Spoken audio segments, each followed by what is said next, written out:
the passion igniting the light through highs and lows. We'll stand as one, a legacy, a tale that's just begun. Together we roar, together we grow. Detroit Lions will rise, with a heart full of dreams and the fire in our eyes. From the past to the future, we'll claim our road.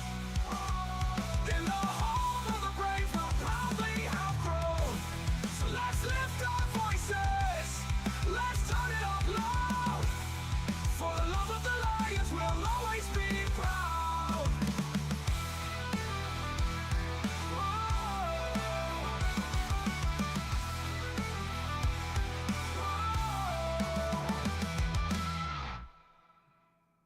All right. Hey, good morning. Welcome to the Rise and Grind Morning Show. Apologize about being late, but OBS is on freak out mode again. Hopefully everything stays with more calm waters today because it's been an eventful morning. Eric, what's happening, man? Good morning. A couple inches of snow this morning to greet me on my way out to the video studio, and nice and cold. It's supposed to be negative 14 or something this morning. So Fun stuff, man. We've got like 10, 12 inches, I guess, coming. Yeah. By tomorrow night. Yeah.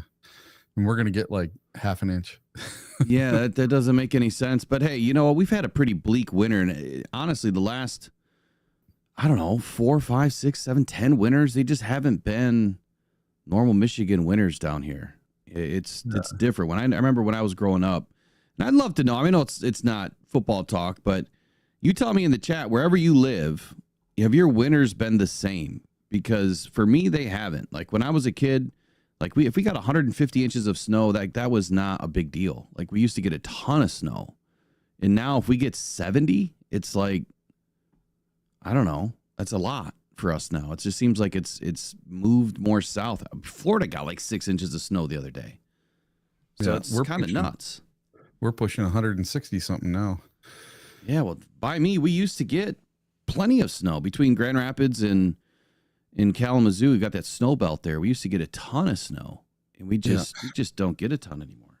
Yeah, I think Sault Ste. Marie right now leads the nation, the most snow. Well, at least the water will be good this year. I used to fish all the time, and so every spring I'd go out and be like, man, the water's like a foot low, and then you look at the winter and you don't have any snow. I just posted a thing on my Yooper Lights Facebook page because I keep track of all this stuff. They are predicting that Lake Superior is going to be down about 6 inches below what it was last year. Oh, wow. Yeah. So that's not good. They're thinking it's going to be a really low year for the lake again. Well, let's get kicked off this morning. So we got Lions news and rumors every day. A little bit of a hot topic here about Brad Holmes, and I'm not going to talk about this for any other reason or point it at anybody directly. But yeah, I was kind of disappointed. I mean, I saw a lot going on social media yesterday for the very little bit that I was on social media. A lot of people still blaming Brad Holmes for apparently not getting a defensive end. So I want to talk about it. And then tomorrow I've got a really good segment planned, and it's going to be a long one, but we're going to uncover a lot of video, and we're going to go through, I'm chopping it all up today. We're going to go through and listen and kind of recapture what Brad Holmes has told us and where this team is going. I know it's hard. You know, a lot of us dedicated, loyal Lions fans, diehards, SOL, whatever vehicle you drive into Ford Field. I know it's hard. The season finished the way that it did, and now we are firmly ingrained into the offseason. But can we just take a moment of pride for a second and realize that, you know, our offseason wasn't February before. It wasn't the end of January. It was November. It was Thanksgiving. We lose, and we're like, okay, cool. Who we drafting, in top 5 of the first round? Who's our next coach? Right. And that was like every 2 to 3 years, it was a swinging door. And I know from what I've experienced, 40 plus years of watching the Lions, this would be 26 years as a loyal member. It is incredible to watch what has transpired, and I think that there's an argument to be had here as to what the Lions are doing and had to do versus what the Eagles have done. And matter of fact, when I was listening back to Brad Holmes yesterday, I was listening back to what he said. He made a very distinct difference between two words. And I'm not going to get into it today. I'm going to save some of it for tomorrow, but I'll use some of it today. Retooling and rebuild. There is a vast difference between retooling and rebuild. So with all that, I'll jump into that here in just a few moments, but let's talk about, I guess, the first item up for NFL news today, Eric, talking about Super Bowl. Sure. So this Super Bowl, it had a record average of 126 million viewers. So even though the Philadelphia Eagles blew out the Kansas City Chiefs, viewers still watched in unprecedented numbers. According to Fox Sports, initial projection viewership stands at an average of 126 million viewers across Fox Deportes, Tubi, Telemundo, and the NFL's digital properties. The 126 million figure is a new high viewership for the Super Bowl all time. And viewership totals hit their highest marks, 135.7 million in the second quarter from 8 to 8:15 when the game was still relatively close. Now, this also says that it's welcome news for the NFL to move towards a digital and streaming platform. The Super Bowl posted a record high streaming viewership of 14.5 million, with Tubi alone accounting for 13.6 million of that total. Have you ever used Tubi before? I had to. The other day when I was live, it was forcing me to sign up for Tubi, which is weird because like I've got Fire TVs or I've had Fire Sticks where Tubi was just like there. Like you didn't have to sign up. It was just there and you could watch whatever you wanted to watch. But yeah, it was making me sign up. I mean, it's free. Obviously the Super Bowl is broadcasted and they wanted as many people to view it as possible. But it's funny that, what was the number? 126 million? Yeah. Yeah. So I said last week, I expected this to be the largest Super Bowl on record for viewership because of the fact that there's this three-peat narrative, the cheap Pete narrative, both converging together, and a rematch of the Eagles and the Chiefs. I just expected it to be huge, but it was kind of more in line with the thought process of, is the NFL really driving narratives? Are they really trying to drive certain scripts, so to speak, to get viewership up? I mean, $8 million is how much it costs for a 30-second ad in the Super Bowl. Wow. $8 million. So imagine how much money they're making on what is the biggest TV viewership day of the year. And now I don't even know, what was last year's viewership? Do you know that? I don't know. I don't either. I don't remember. It was still big, but I don't think it was as, crazy numbers like this. I mean, obviously this is the biggest, but I don't think it was even close to 126. Let's see. I mean, and you think about what the Lions have done too, Eric. I mean, over the last two seasons, we have smashed all sorts of viewership records. One of the most watched teams last year, but this past season, we were one of the most watched teams. Yeah. And so that does a lot for, the city of Detroit. Obviously, it does a lot for the Lions. It does, a lot for, ad agencies.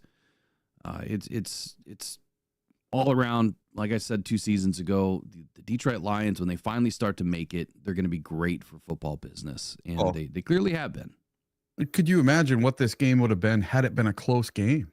Right. I think a lot more people would have not tuned out after halftime because a lot of people that was it. Game over, 24-0. See you later. And last year it was 123.7. So they got about 3 million more. It was viewers. still close. I didn't expect it to be that close. Ed O'Neill, big shout out to you, buddy. Says for the super chat, says I'd rather the Lions use draft capital to trade up into the teens and grab guys like Abdul, etc. Than trade for Garrett. Brad has a lot of work to do. Ed, you know what? I agree with you, buddy. I said the same thing yesterday. My goal, I said the same thing Sunday night too. My goal for Brad would be to move up, get up into the mid-teens. 15, 16, I think is the highest you're going to want to get into. If you go much further than that, it's going to be crazy numbers. to move up, but I prepared a bunch of work. I went through and looked at all the most recent trades into the first round, and it can be done. And when you look at the cost of doing business for a Myles Garrett type of trade or even a Max Crosby type of a trade, you're going to spend about the same cap-wise or asset-wise than just moving forward into the draft twice. Move into the back end of the first round where you already are, or the top end of the second round, and then move way up into the first round in the mid-teens. I think is a perfect play. And matter of fact, not only will you get 2 players that can start right away, but you're also going to get players that can change the scope of this defense right away. Is what I'm thinking. Matt Stafford. What's going on with Matt Stafford?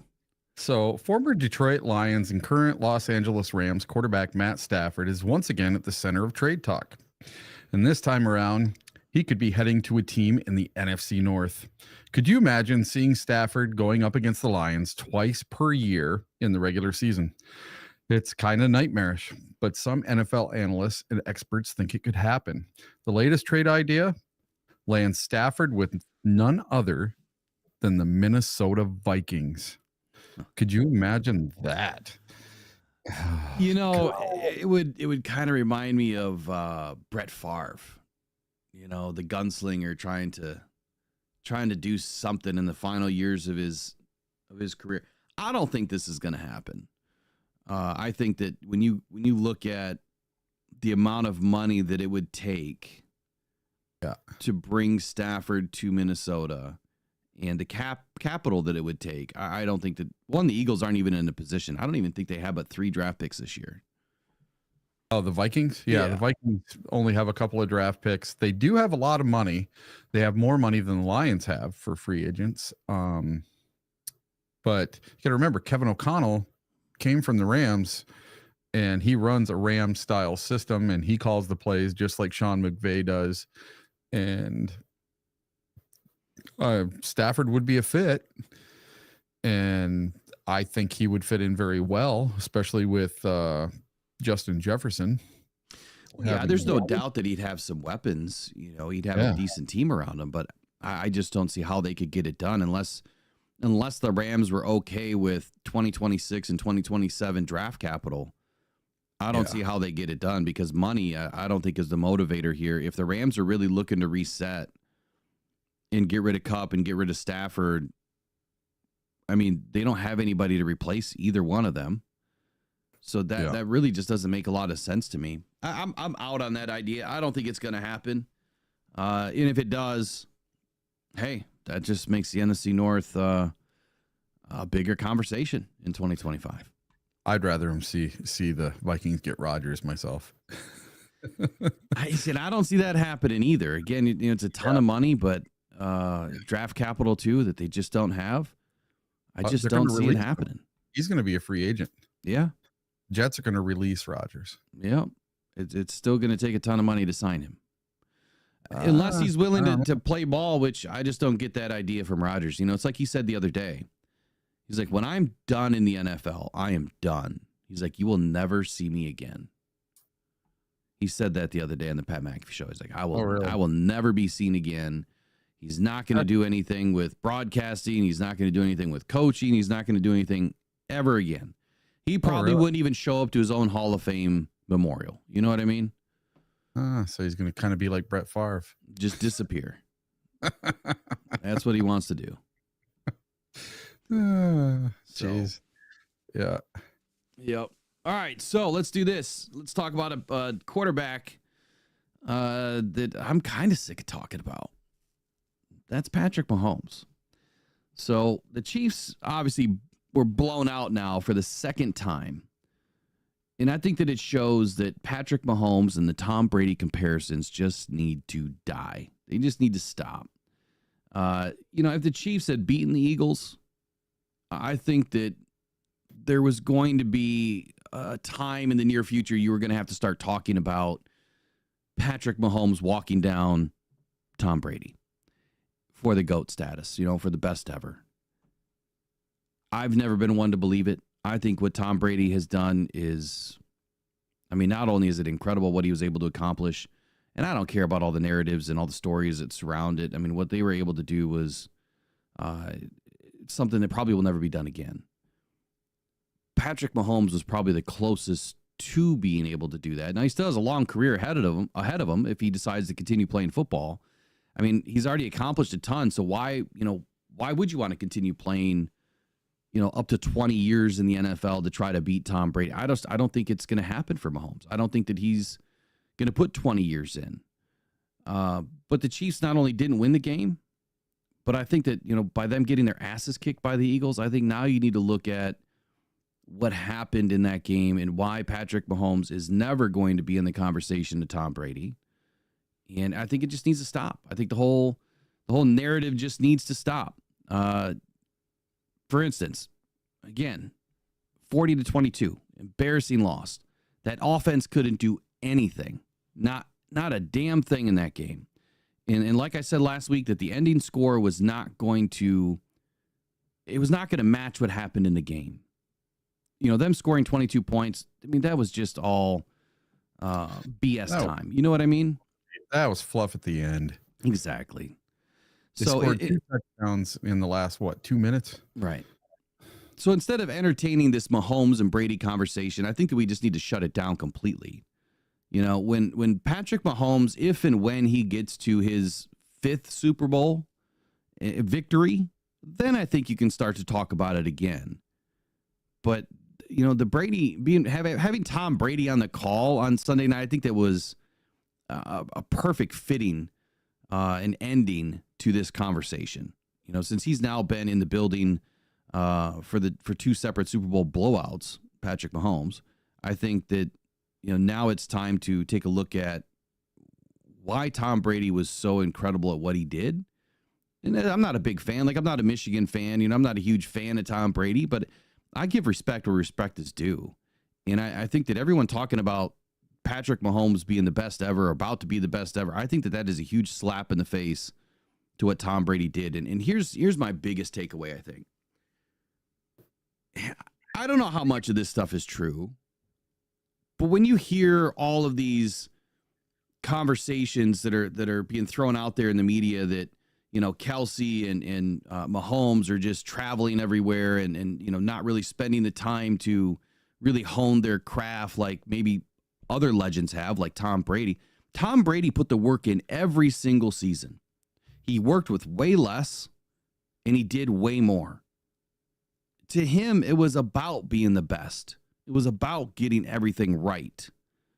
It wasn't about the media. It wasn't about, all of the, all the different variables of the contracts. He took less money to win Super Bowls. Patrick Mahomes didn't.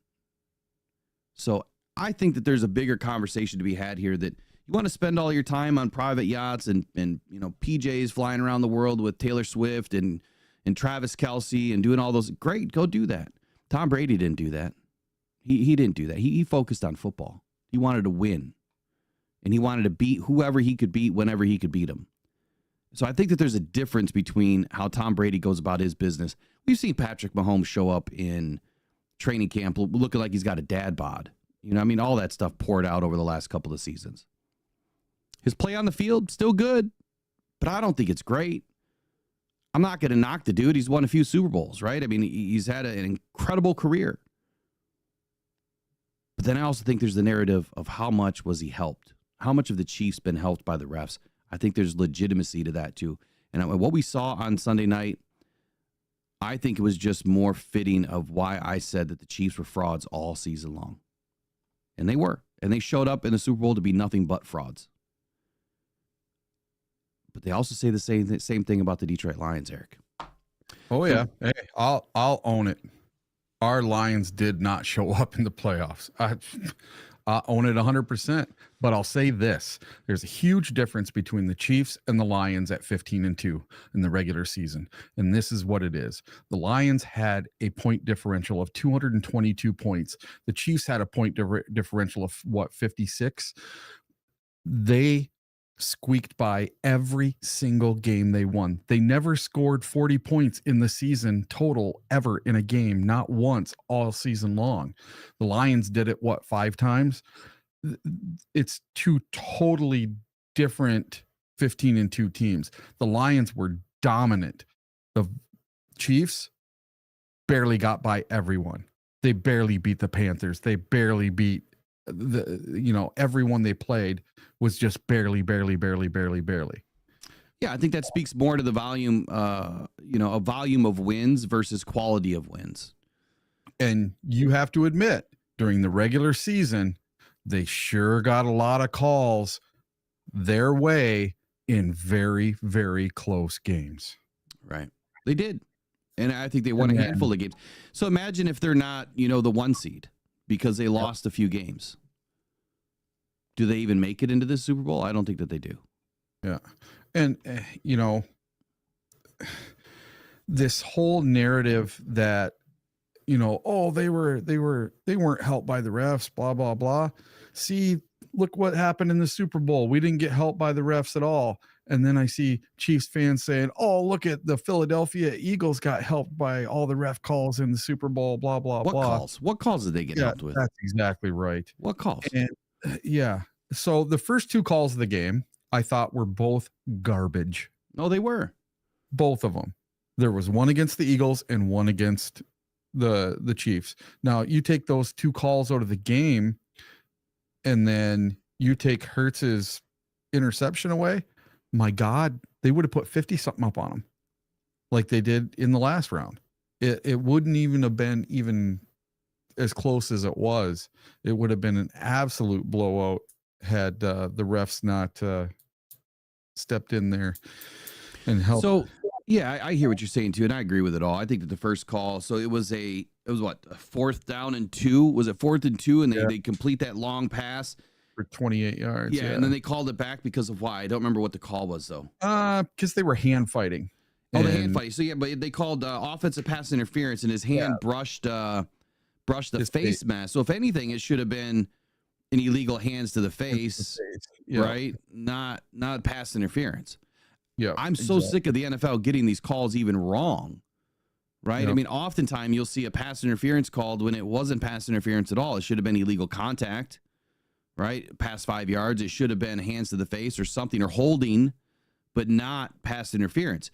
So yeah, I can't stand how they even get these penalty wrong. And then the second one, what was the second? It was almost like a makeup call. It was a makeup call. It was a late hit. They called, what did they call it? Not roughing the passer, but it was like a late hit. Yeah, he hit the wide receiver. That the tight end went up for the ball, missed it, and then he hit him, and they called it unnecessary roughness. That's What is this? So let me wind into the chat here for a moment. So someone just mentioned that Brady had that Jordan in him. See, that's the difference, and that's a great analogy. When I look at football 20 years ago, and you look at the types of players in the league, right, and you look at how they went about their business, the way football was orchestrated.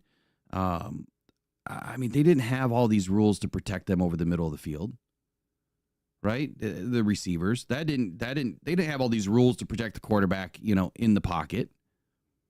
But now they do. So the game is completely changed. That's why I respect more so of what Tom Brady did. I know some rules started to change towards the end of his career too. But there was some, in my opinion, there was a vast difference. And I know I've been using vast a lot, but there's a vast difference between football 20 years ago and today. There's a huge difference between football 30 years ago and today. Today, it's much easier to be a quarterback in the NFL. It's much easier to be a wide receiver in the NFL. It is a lot harder to be a defender in the NFL. So I take all that stuff into consideration when I look at who's doing what. And in the comparisons that, in my opinion, are loosely being thrown out there. Patrick Mahomes was never even breathing on Tom Brady. He's not even stepped into the same circle. They only compare it because it's good narrative and the fact that he won so many Super Bowls so quickly. I think that's the only fair comparison that you could make. But outside of that, there is no comparison. No comparison at all. So what's up next? All right. The NFL season is over, and now the fun can really begin. All 32 teams have to hit the ground running as they prepare to retool or overhaul their rosters ahead of the 2025 season. So when does free agency begin? Pretty darn soon. And there are 776 pending free agents this season, most of which are unrestricted and will be free to sign a new contract with any team this spring. Even though the Super Bowl is behind us and the 2024 season is in the books, those players will have to wait about a month before they are free to negotiate deals. So here's when it starts. So Wednesday, March 12th at 4 p.m. is when free agency starts, and the tampering period is one day before that. That's 2 days typically. So usually it's Monday. Usually the Monday before they start to have discussions. But yeah. Matter of fact, it mentions that in here too, that the legal tampering period is 2 days before the start of the new league year. Oh, okay. You know, I'll be honest with you though. For them to say that March 10th at noon is the legal tampering period, if you don't think that conversations haven't been had this past weekend. Oh, they're doing it at the combine. Yeah, exactly. They're doing it everywhere, you know, and yeah. Yeah, they start whenever they can. But so Wednesday, March 12th is the start of free agency, with over 700 free agencies. So let's take a look at 1 second here. So the deadline, though, this is a big one. The deadline for franchise tag happens on March 4. Yeah. So you get a full 8 days before the start of free agency to know who's going to be available. And I think that is the biggest needle mover when you start getting into the early parts of March. The biggest needle mover for me is the tag. Teams only have one tag that they can use. So who's it going to be? You know, in this case, I haven't even gone down the list yet of who the potential tags are going to be, but we'll touch on that as we get through the next few weeks, who the biggest tags are going to be. Obviously, the free agent period, over 770 free agents this year. I wonder how that compares to previous seasons, because I'm sure there's a lot of Lions fans right now that are interested in what is Brad Holmes going to do.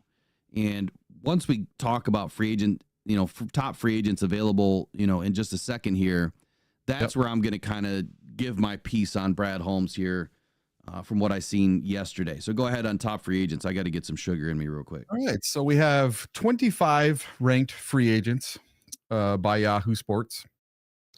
And number one is wide receiver T. Higgins from the Cincinnati Bengals.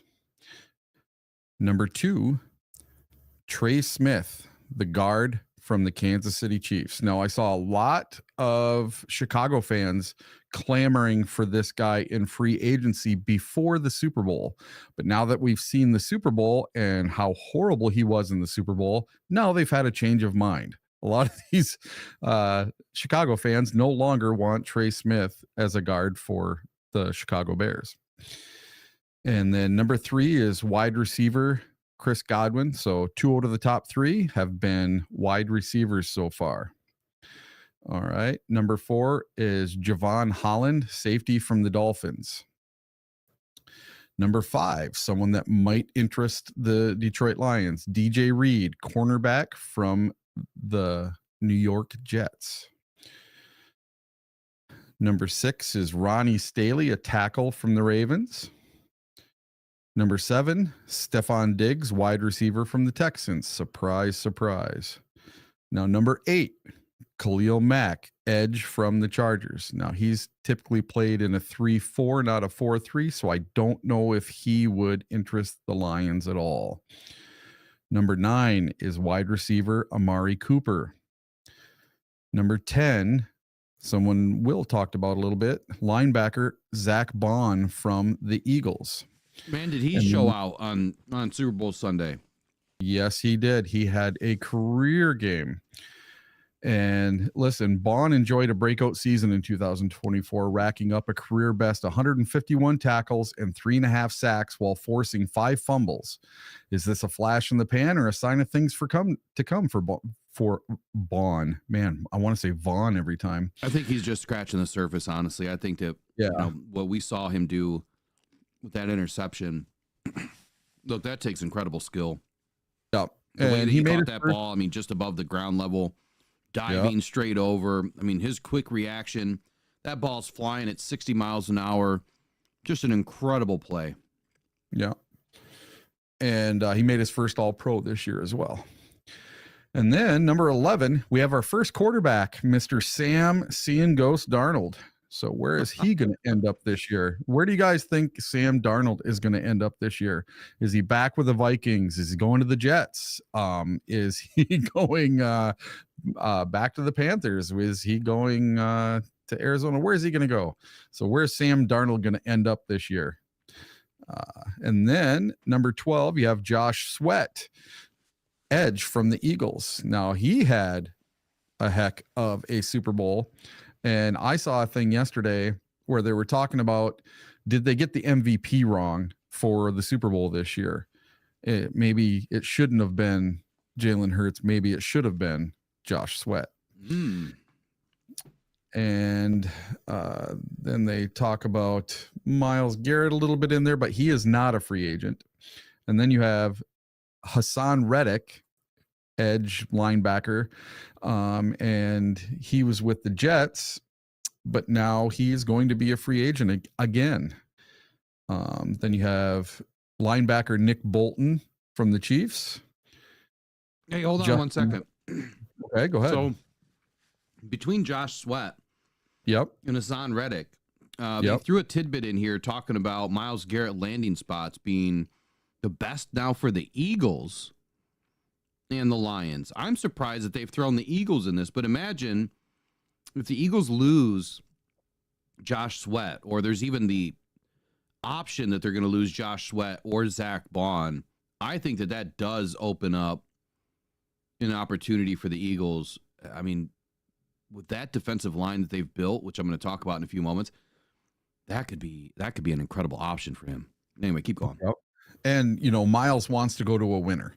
He's not going to want, I saw this trade combo from Chicago, right? For Myles Garrett, and how maybe they're the leader in the clubhouse to land Garrett. I highly, highly doubt it, because he said he wants to go to a winner. He doesn't want to go to a rebuild. He wants to go to a proven winner. All right. And then let's see, number 14, you have linebacker Nick Bolton from the Chiefs. 15, you have Justin Reed, a safety from the Chiefs. Man, Chiefs are losing quite a few players to free agency this year. Might be tough for them to make it to their 4th straight Super Bowl. And then at number 16, you have the safety from the 49ers, Tula Noah Hufanga. And then once again, you have another wide receiver, DeAndre Hopkins from the Chiefs once again. Then number 18, Charvarius Ward, cornerback from the 49ers. Now, there's one that might interest me as a Lions fan, because we might need a corner this year. Yeah, so you mentioned Hufanga. Yep. And this one's interesting to me because, all right, let's just play along for a moment. Let's just say that Brad sees the light at the end of the tunnel, even though Dan Campbell says there's no light at the end of the tunnel. That Kirby Joseph gets traded for a high value draft pick, and they add, let's say, an early 2nd round pick out of Kirby. So Hufanga, I mean, he was kind of making a name for himself right away. I mean, he jumped into the scene. He was playing well, and then he's been banged up, right, tore his ACL, and he's just a physical specimen. He's also a ball hawk, but he has not been able to come back to his form of 2022. He was a first-team All-Pro in 2022. He had 97 tackles, 4 interceptions, and 2 sacks. But over the last 2 seasons, he's struggled to kind of get back to that form. He might be a free agent that you look at from an Emmanuel Mosley perspective. So Emmanuel Mosley having the issue that he had with his injury was a cheap add-on in free agency for Brad Holmes. Hufanga might be the same type of opportunity for the Lions. You get a high draft pick for Kirby. You bring in Hufanga. You've already got Branch. Maybe you retain Ifeatu Melifonwu, and now you've transformed your safety room. You've got some high risk, but also very high reward in Hufanga if he can get back to his form of 2022. I really like that free agency option right there in Hufanga, but I have not matched it up to Brad Holmes' past and if he's actually met with Hufanga, pre-combine, pre-draft process. So, yep. And Brad likes to go with guys that he knows, not absolutely strangers. Yeah. So let's see. All right. So now at number 19, we have a tackle, Cam Robinson from the Vikings. So he must have been a 1-year rental for the Vikings this year. And then we have Aaron Jones running back for the Vikings. I did not know he was a free agent this year. I thought he was signed. Aaron Jones, the running back for the Vikings. Yeah, he signed a 1-year deal, I believe. Well, I didn't know that. I thought he was back with them again for this year because he was talking about running it back with the Vikings. Mm. And then at 21, we have Keenan Allen, wide receiver from the Bears. Number 22, you have Byron Murphy, cornerback from the Vikings. And then at number 23, the most interesting name on this list to me, Mr. Carlton Davis, cornerback for the Detroit Lions. So your knee-jerk reaction, do you bring Carlton back at $15 million a year? Yes. Ooh. Yep. Whew. No hesitation. Yes, yes, yes. Now, Okay. I know. What about Byron Murphy versus Carlton Davis? I'll take Carlton Davis. Okay. Well, Byron Murphy had, 81 tackles, 6 interceptions. He was tied for third in the NFL with interceptions for corners. I have a feeling that the Vikings are probably going to try to keep him. I don't even know what his value is right now. But compared to Carlton Davis, Carlton came to us on a 1-year, $15 million deal where $10 million was paid out in 24, and I believe we have $5 million at dead cap this year. So if they did offer him a contract, obviously they could make it, attractive enough where maybe it's only $8 or $9 million that's paid out this year with that $5 million that is already owed to him. And you kind of kick the can, on a 3-year deal. Yeah. I don't know. I haven't settled in on Davis. My immediate reaction after the season was yes, I would love to see Carlton back because of how instrumental he was in helping Terry and Arnold. But then at the same time, if we have the belief in Terry and Arnold that he is going to rise to that number 1 shutdown style of corner, year 2 is typically the year that they make the biggest jump. And I would expect that he's going to have a big jump. So I don't know. It's tough, but you don't get the opportunity to see what your first year guys are going to look like until after the draft, right? When they get into OTAs. Yeah. That's the part that I'm like, man, I wish we knew a little bit more. So I think that they're going to stick with a veteran corner. But it could be Amik because we already have Amik signed and he played pretty well, but I'm not sold on Amik on the outside. I think he filled in brilliantly. I just don't see it as a long-term solution. I would much rather have Amik in the slot and playing in the nickel because Branch is most likely going to be back at safety still. And if they do move off of Kirby Joseph, we can't afford to not have Amik in the slot or the nickel and Branch at safety. So that's where I think that the veteran corner comes into play. At least right now, that's my thought. Yeah, I just think when he was in, we played so much better.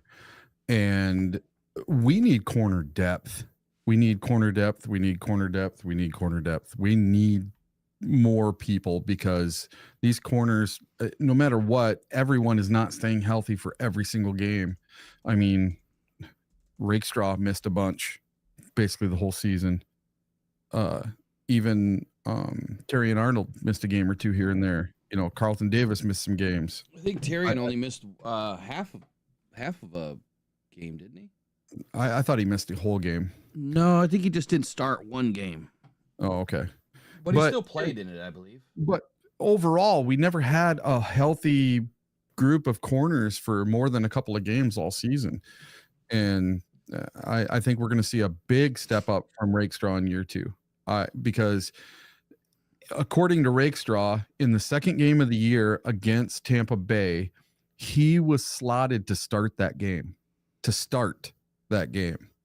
Who said that? Rakestraw did. Rakestraw said that I was slotted to start against Tampa Bay, and in pregame warmups, he pulled his hamstring. I don't remember who was injured in that game, but obviously Carlton was going to be starting that game. Mm-hmm. I mean, that's going up against his former team. There's no way you're keeping him out of that game. No. I can't imagine that he was going to jump Terry and Arnold. I don't know. I don't know. Meek was healthy, so I mean, maybe he wasn't going to start, but maybe he was going to be, in the mix. Yeah. As far as depth, I could imagine that he was going to start. Yeah, he said he was going to start. Interesting. Maybe they were going to take a look at Ennis after Terrian's first game was, maybe not the best. Yeah. But it just tells me they had more plans for Rakestraw this year, and it didn't happen due to injury. And I think maybe he'll bulk up a little bit for this season and be stronger, ready to go. And I have high hopes for Ennis Rakestraw and Terrian Arnold in year 2. I really have high hopes, but we need depth. Yeah. That's so the one thing. Talking about depth and talking about starters though too, when I just looked it up, Carlton's value according to the premium premium version of Spotrac is $13.8 million. That's not terrible. Wow. Now he's being compared to Jamal Dean, Charvarius Ward, Darius Slay, L'Jarius Sneed, and taking an average of those would be 14.9. So he's just $1 million below the average. Yeah. Now I only have 2 more names left on this list of the top 25. Number 24 is Drew Dahlman, the center from the Falcons. And number 25 is your second quarterback, Russell Wilson from the Steelers. So there's a lot of wide receivers that are free agents. And luckily, we don't need a wide receiver. Well, we do. Not any of those. We do, but I don't know. Yeah, I don't know about any of those. I will say this. There's been all this talk about Hendon Hooker going to the Browns in this Myles Garrett trade, right? That's not going to happen. I think that Russell Wilson is going to end up as a Cleveland Brown. Yeah? I think he is. I think that's where he's probably going to end up this year. You don't think he goes to the Raiders and gets back with old Pete Carroll? I mean, he could, but there's a reason why he was exited from the Seahawks. Him and Pete Carroll didn't have the greatest relationship towards the end of that run there in Seattle. So, I mean, maybe better heads prevail and they come to, have a moment of clarity and they decide to, go at it one more time. But I think that Russell is a sure fit in the Browns organization right now because they need somebody that has experience. They need somebody that can still play, at a decent clip. And I think that he fits all of that. I mean, I wouldn't want Russell Wilson on our team, but I'm just saying that's why he's a good fit for the Browns. I think that the Browns need somebody, and they probably won't have to overpay for Russell Wilson. If he gets a contract that is more than $35 million a year, I would be highly surprised. I just don't know if the Browns can pull off $35 million. He's still making money from Denver. Exactly. Well, he was only paid $1 million. Yeah, I believe the vet minimum by the Steelers to play. So I don't know the full details on his contract situation, but whatever that may be for 2025, I see him as a Brown. Yeah, at least for right now. So out of this top 25, number one, I would not agree with Yahoo Sports here that this is the top 25. I think that there's other players that deserve to be ranked a little bit higher, but I'm not going to go through that today. Out of all of these, Yep. man, I really like DJ Reed. That's the one I think I would be. But he's 5'9". We don't need another 5'9" Meek Robertson. Yep. We need another bigger, bigger bodied wide receiver that, likes to get physical in a man style of defense. I do like Zack Baun. Josh Sweat's going to be too expensive. Hassan Reddick, I think that door's closed. I do like Nick Bolton. I've always liked Nick Bolton. But again, I'm looking for a guy that's really good in coverage. I don't know what his coverage stats are right now. And I know that Zack Baun is one of the better linebackers in coverage. And I do like Kafunga as a cheap option that may be high risk, high reward, kind of a deal here. He's a few years past his ACL, so I don't think there's any risk there. It's more so he just hasn't produced enough, maybe, to earn a top tier contract right now. But there's a couple of names on this list. What do you think about Charvarius Ward as a cornerback?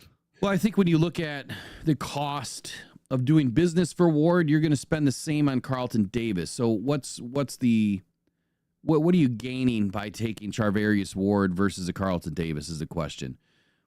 Let me see. How old is he?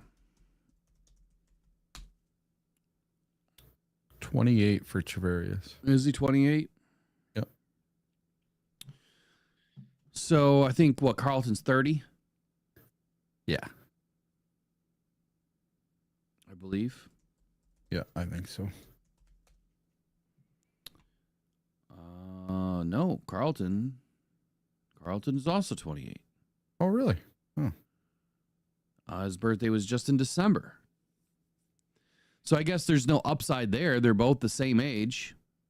So when you talk about being at the peak, prime of your career, they're in it. They're both going to cost about the same amount of money. So I guess it's you bring back the guy that knows your team, that knows your defense, that knows what you want to do, or do you bring in a guy that's new to the team that would have to relearn all that? Yep. And you already know that Carlton is a fit.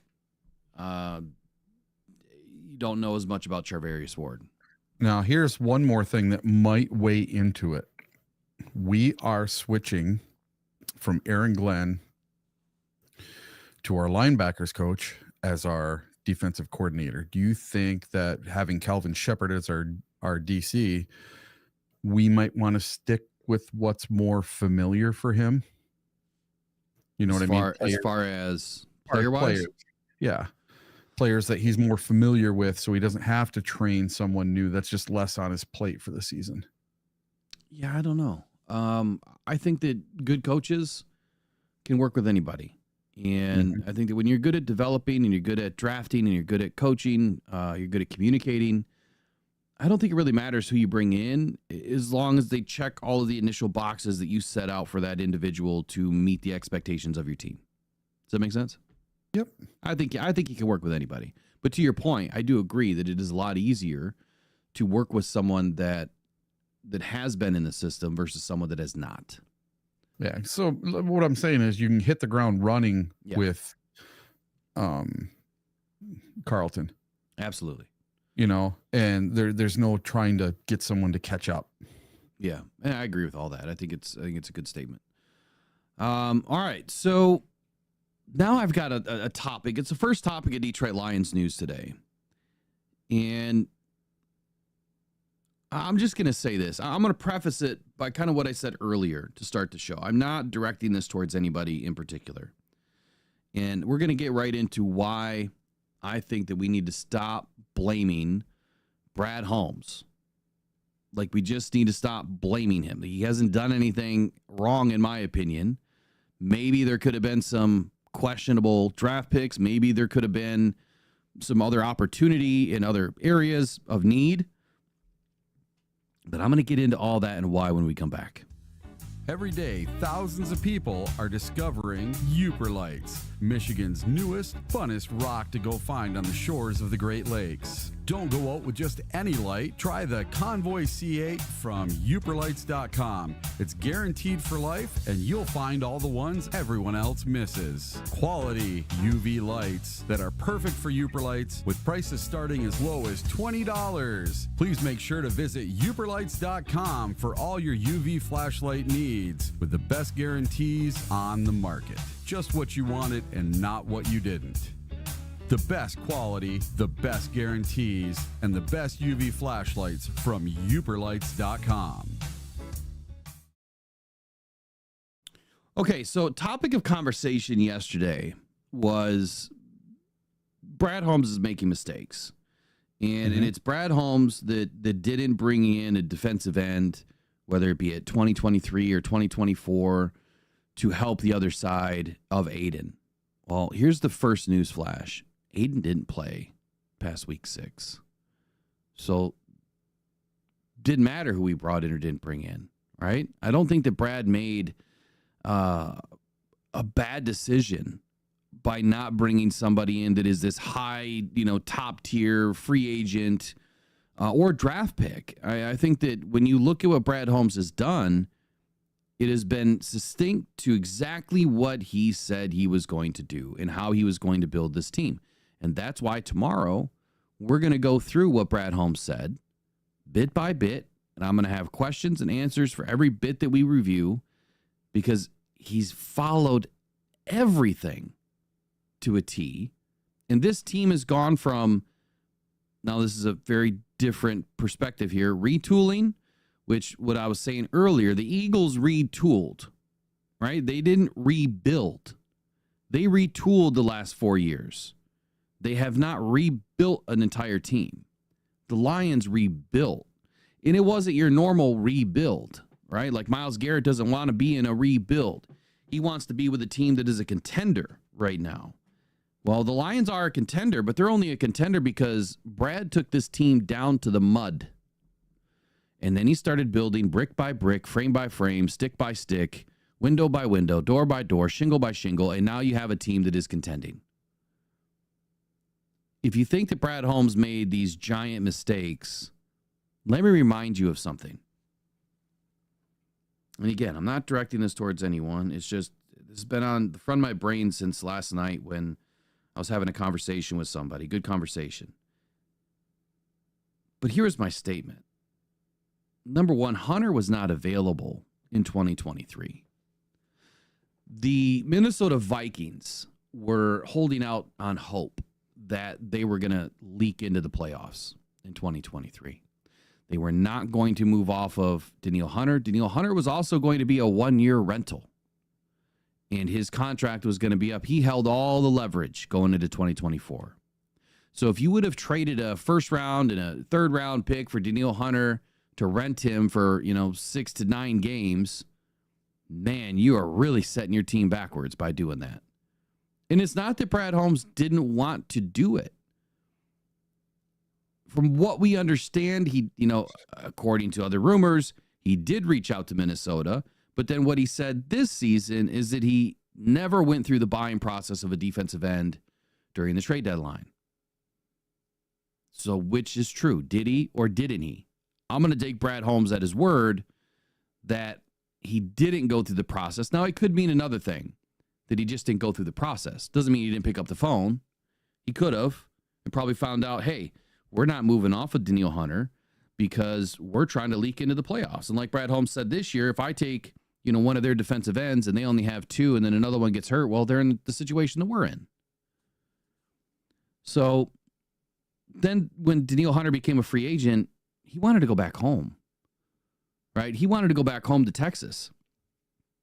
So it's not that, again, he wasn't available on his own terms.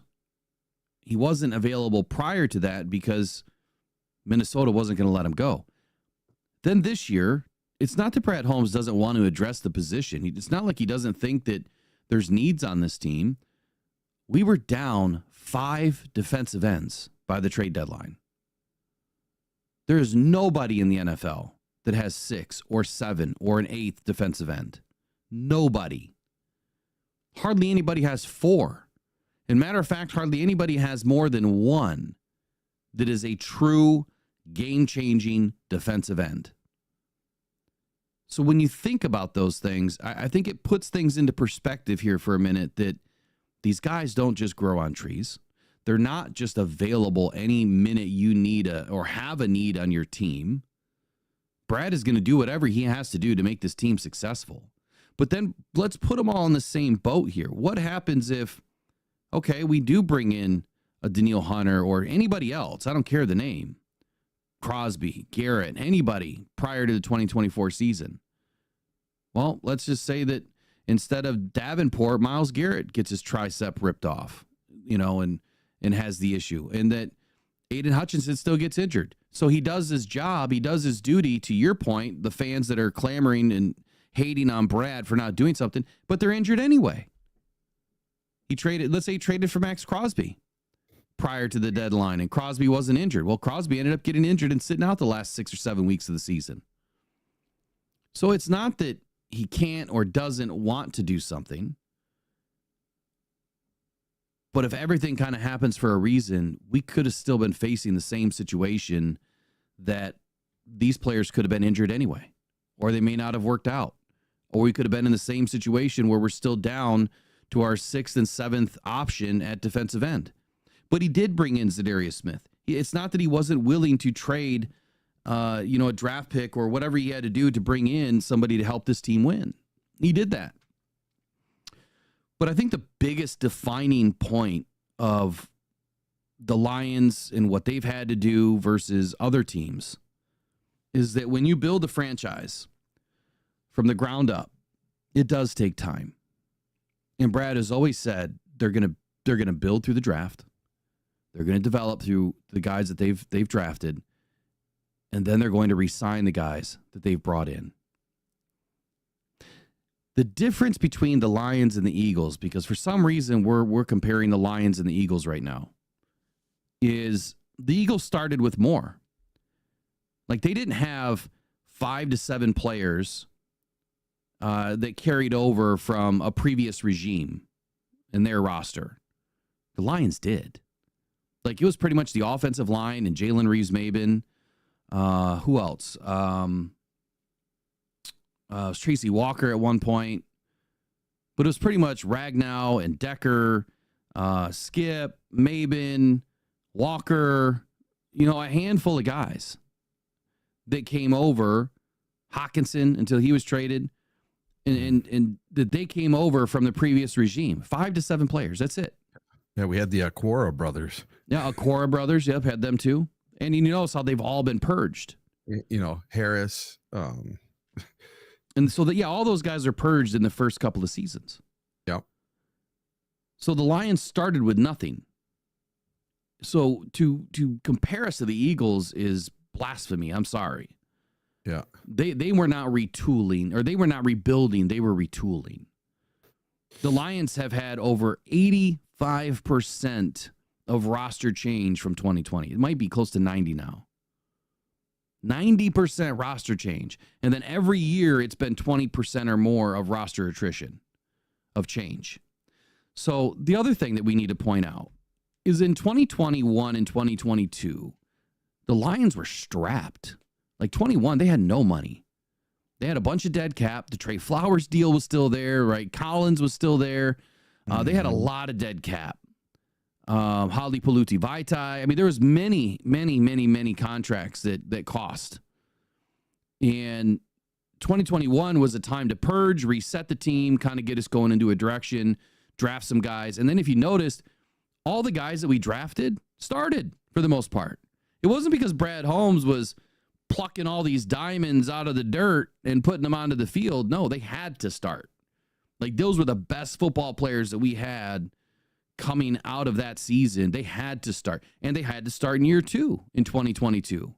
But as we continue to draft better and get into more drafts and find good free agents, if you notice, the drafted players less and less were starting. This year, we hardly had anybody start other than Terry and Arnold, right? Who else started this year out of this year's draft? Mahogany for a bit. Mahogany, yeah, for a hot second. Yeah, and that's about it. So when you look at the evolution of where this team began and where it is now, there's a very stark difference between us and everybody else in the league. We had no money in 21. We had to purge not only football players, but contracts. In 2022 was the same thing. We had to purge, again, dead cap, bad players, and bring in some new football players.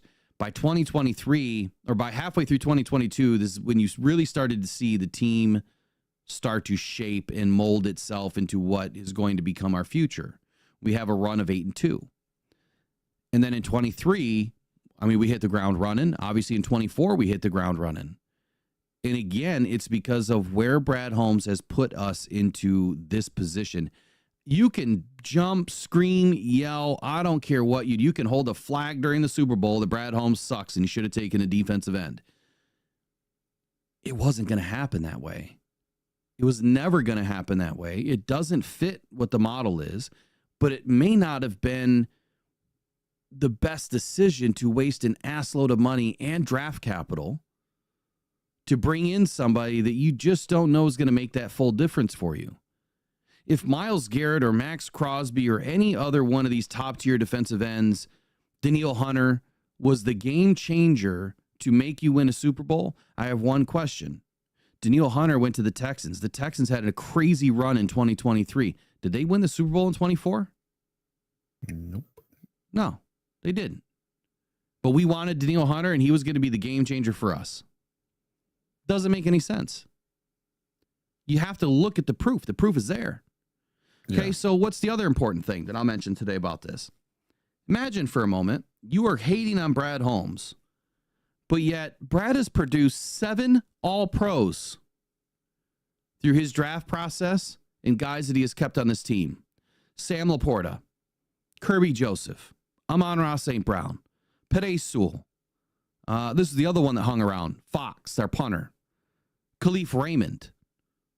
Ragnow, right? All 7 of them have earned All-Pros under Dan Campbell and Brad Holmes, 4 of whom he drafted. And now we have 5 more that are soon to be All-Pros, in my opinion. Brian Branch, Jahmyr Gibbs, Jack Campbell, Terrion Arnold. I'll throw him in the list, but he's way down the list.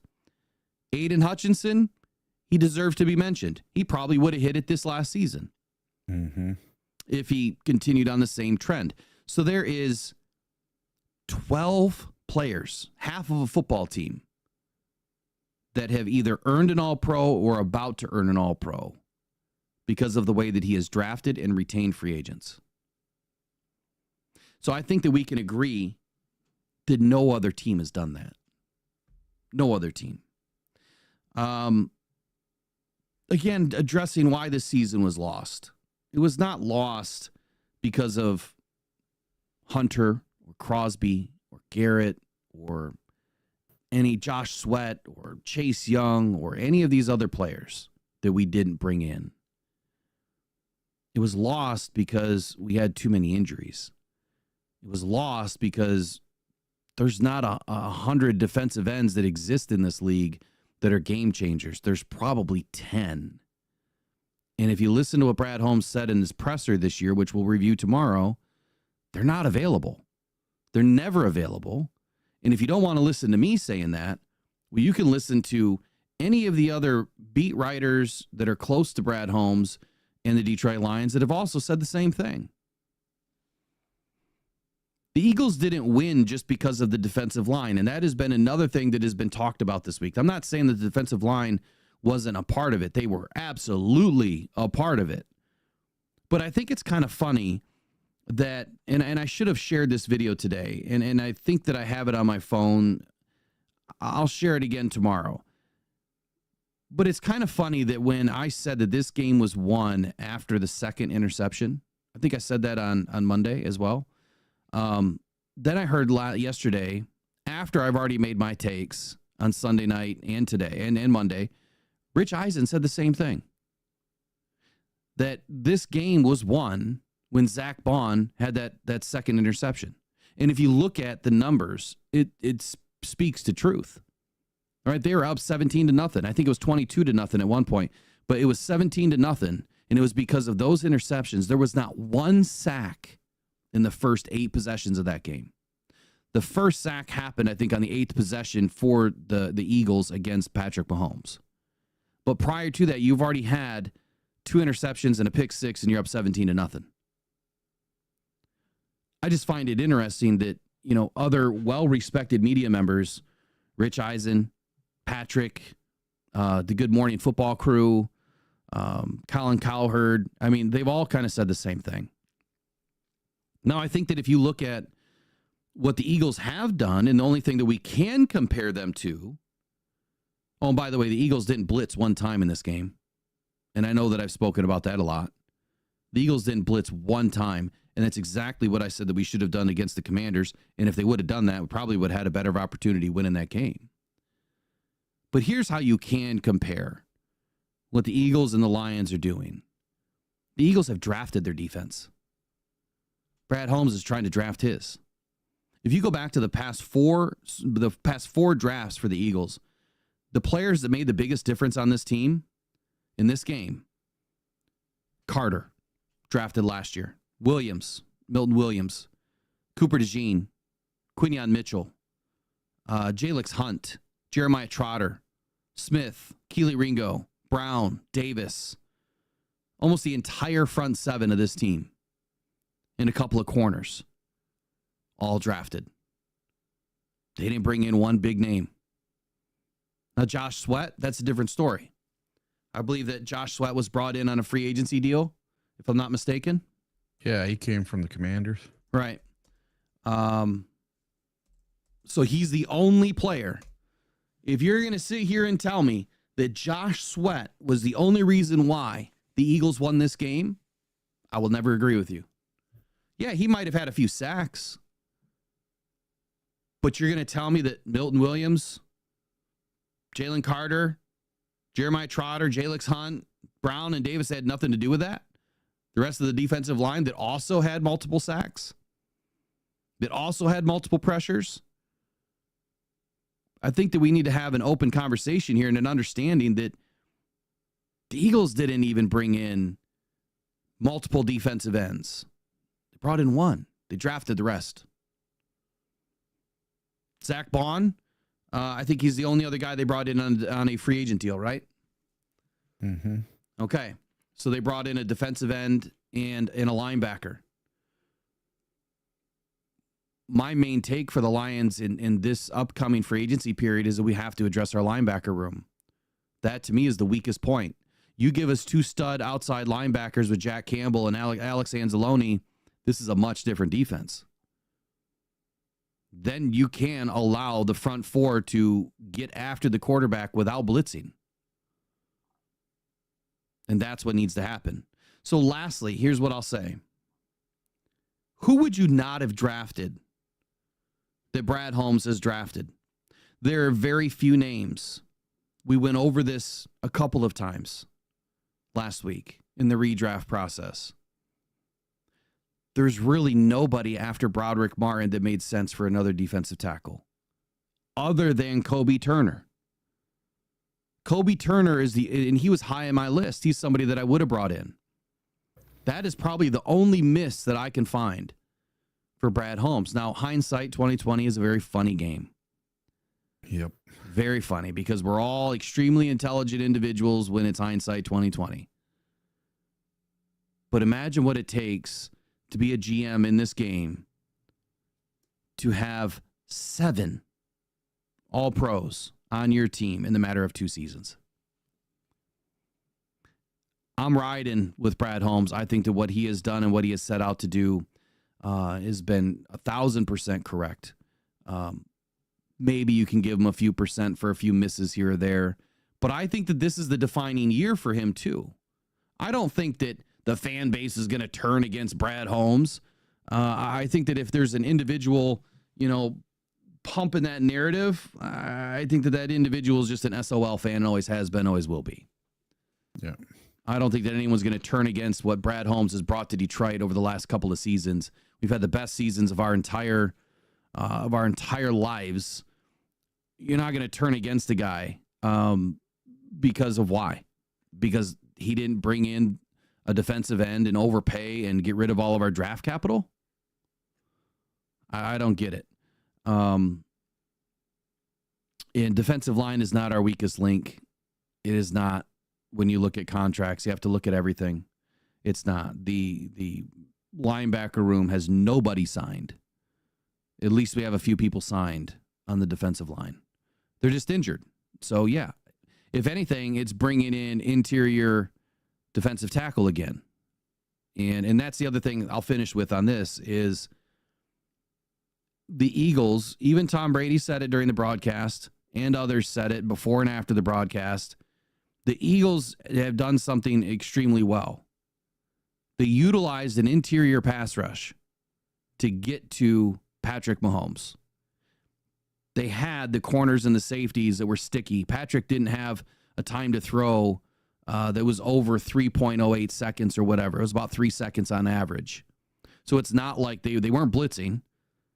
So by being sticky, right, and then allowing your defensive line to work what they do and allowing your linebackers to be free, you've now created a perfect storm. And that's what I've been asking for the Detroit Lions to do this entire time. Get the interior pass rush going, because that does allow your edge to work, allow your middle linebackers to do their job and not have to worry about blitzing. But in the situation we were in this last season, we didn't have a choice but to blitz at times, just not everybody. But if you don't have a good back end, it doesn't matter what you have on the front end. They will pick you apart. So they have to do it again this year. They're going to have to address the interior defensive line, the outside linebacker position, and the cornerbacks, and the safeties, depending on what they do in free agency. There's not one player that is going to make a difference here. Thoughts? Yeah, we got some work to do on the defensive side of the ball. Brad's going to have to work some magic, because you have multiple players that aren't going to be back till mid-season or later with torn ACLs, with Lee McNeil, Rodrigo, and others that might not be back for the beginning of the season. So we're not only going to have to draft well and bring free agents in well just to supplement our team, but we're also going to have to replace 2 or 3 players for the first half of the season as well, because you're not going to have McNeil game one. It's not going to happen. He got hurt late in the season and he tore his ACL. So that's a 9 to 12 month kind of thing. So I wouldn't see him back. And then once they're back, they need 2 or 3 months to get back into game shape again, get back into not just rehabbing the injury. So it takes a while. You know, Adrian Peterson's the only guy I've ever seen blow his ACL, come back in 9 months and look like nothing was wrong. Yeah. You're talking about a Lee McNeil, right? Yeah, and he's the only one I've ever seen do it. So a defensive lineman, I don't think, is going to be able to do that. No. And, you know, be able to 9 months out, be 100% and play just like he did before the injury. I just don't think it's going to happen. So we're going to need, you know, even more than we've needed in the past for our defense out of this draft and free agency. Yeah, so with that take there, I mean, I think the only thing we could even compare that to is DJ Reader. So I can't remember. Did DJ Reader went down in October of 24, right? Or Yeah. 23. October. And so he was back in training camp, and they were, you know, just considering where they were going to put him as far as, you know, was he going to be an NFI? You know, were they going to hold him out or not? And I think he ended up getting in like game 2 or something. So Game 2, yeah. yeah. So, I mean, if we compare it to that, Aleem went down in what, Thanksgiving Day? Yeah, and in November. So it'll be, I mean, it'll be all of 11 months or 10 months at a minimum. Yep. And then you're talking about, you know, carrying 300 pounds around on that ACL. So to your point, yeah, it's a great point. It's and that's why I'm saying the defensive tackle is a position that we're going to have to address. And I'm glad that I just seen someone say in the chat, I don't remember who said it, that all we had was production out of Hutch. I mean, come on, people. Like, God. Hutch didn't even play past week 6. How can someone even say that? Number one. Number two, Let me prove you wrong real quick.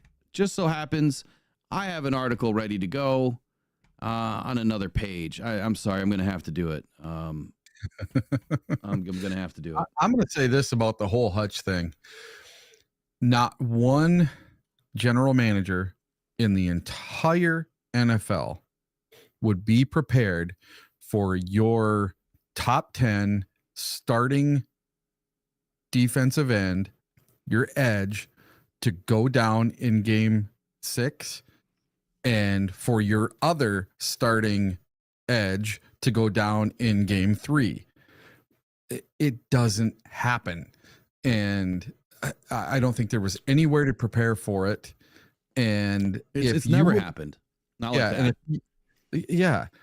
And for one thing, you know, a lot of people, they crap on Davenport, but listen, I want you to go and look at Max Crosby, Trey Hendrickson, Myles Garrett. You tell me who's on the other opposite side of them. Who's the other edge? Well, we have one of them, Zadarius Smith. Well, yeah, now, right? But you can't tell me who it is right now, who their other edge is. I have no clue. You know, so to say that teams have 2 super awesome edges on every team, it just doesn't happen. And, you know, I think Davenport was way better than people give him credit for. He was having, when he was in and not injured, he was having a pretty good season. He was really good at containing the edge, and that's what we needed. And that's what the Philadelphia Eagles did in the Super Bowl. They weren't blitzing, they were containing the edge, and they were holding Patrick Mahomes into this box. He couldn't go anywhere.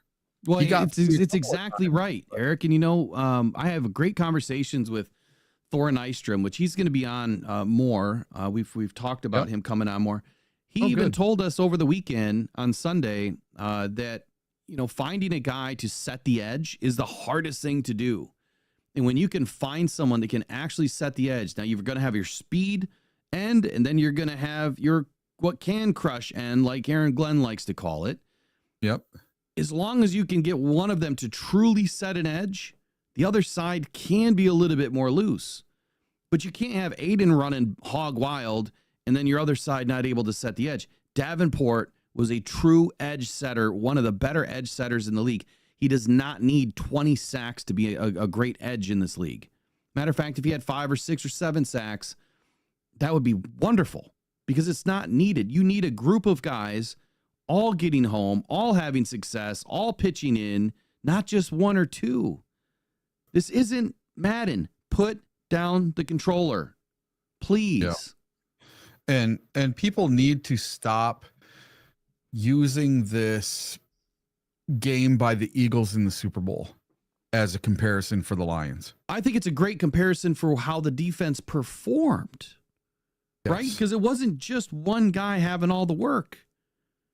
They had, 6 sacks? I think Sweat had 3, and then the rest of the sacks came from where? The interior defensive line. Yeah. It's exactly the way it's supposed to work. They all need to share in it. So let me dive into this. Hutch is the only one that gave us any production. So my free agent positional group of the day was defensive tackle. Okay.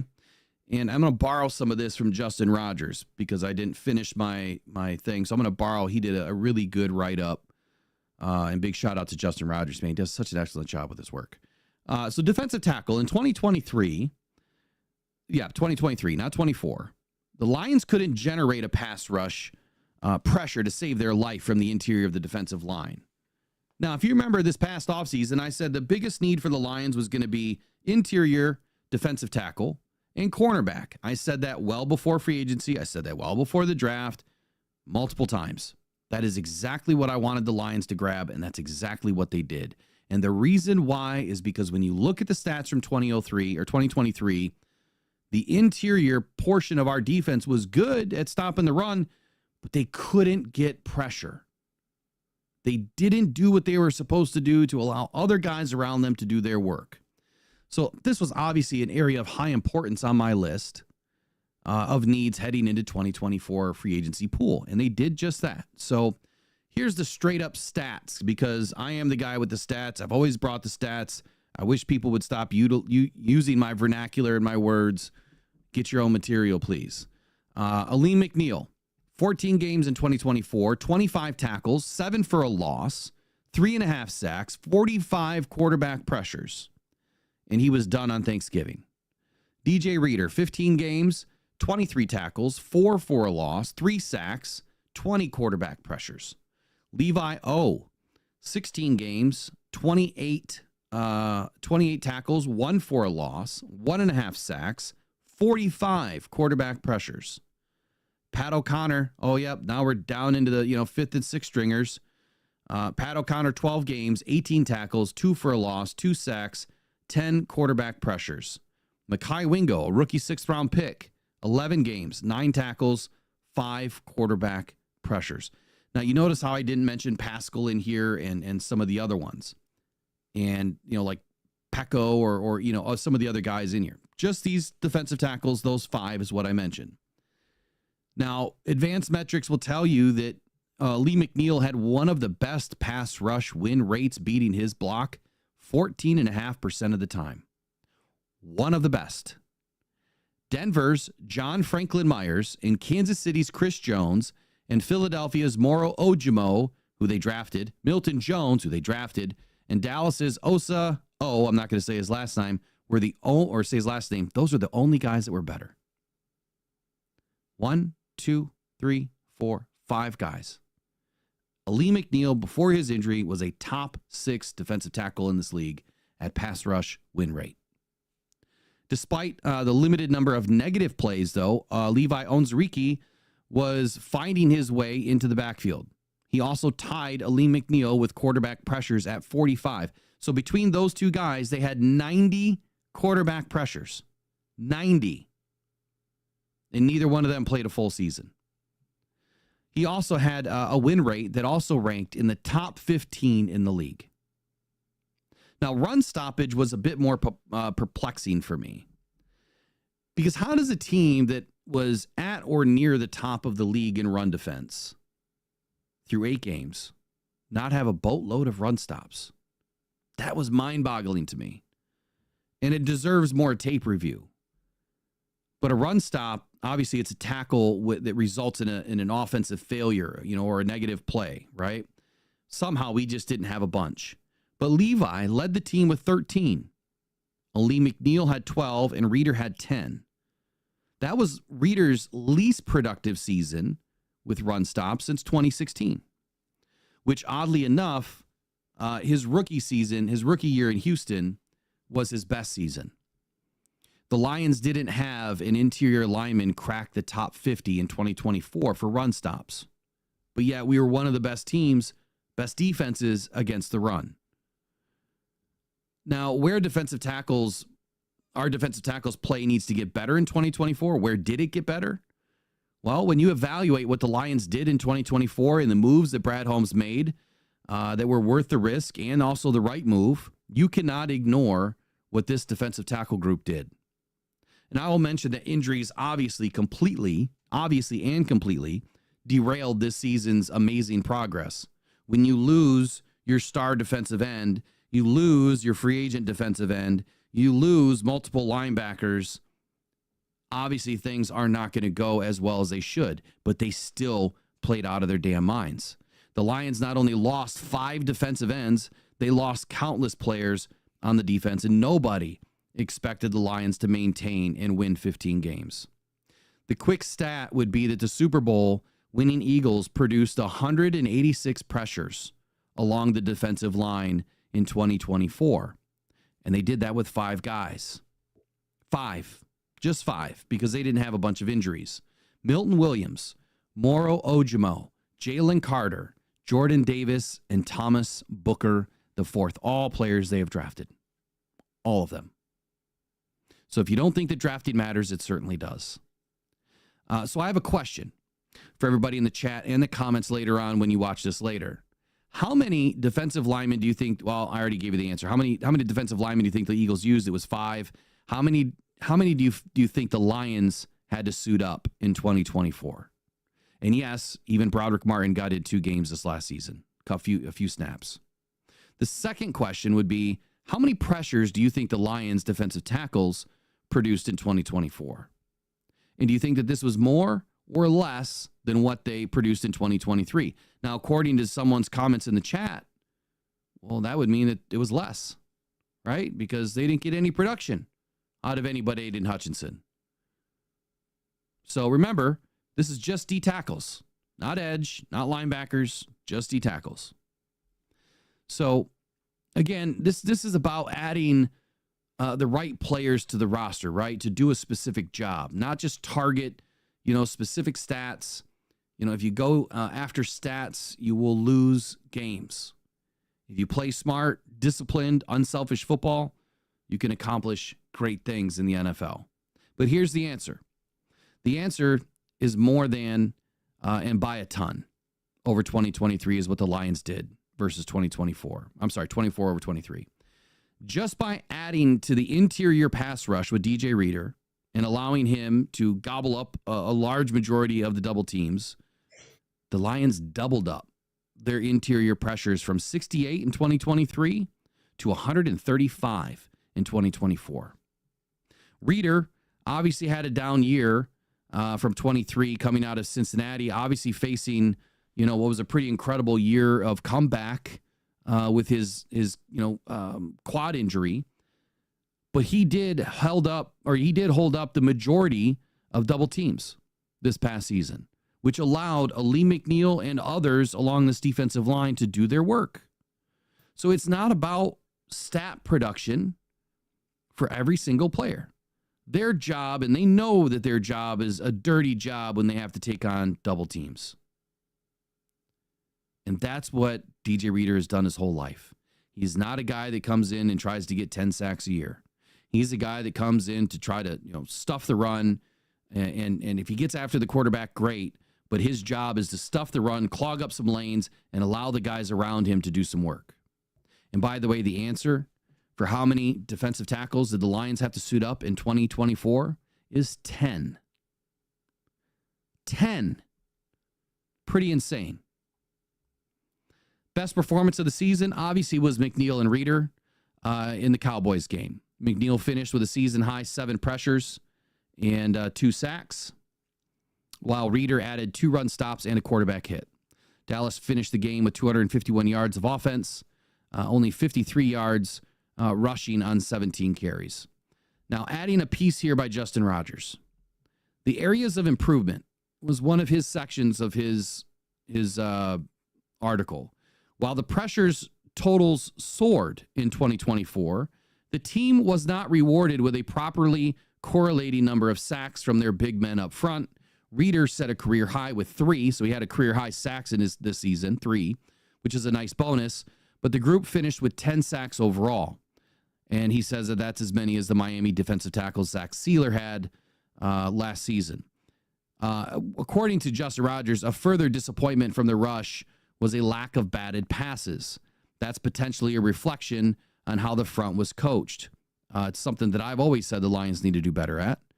Now, the Lions only got 3 deflections at the line of scrimmage this season from the defensive tackles. Beyond the pass rush, the run defense declined a little bit in 2024, which was the latter half of the season. I'm adding that to his segment here because in the beginning half of this season, we were one of the best. As we continue to lose players, we were one of the worst. It's surprising, though, giving the investment of Reader, one of the best NFL or one of the best at being a run stuffer in the league over the past several seasons.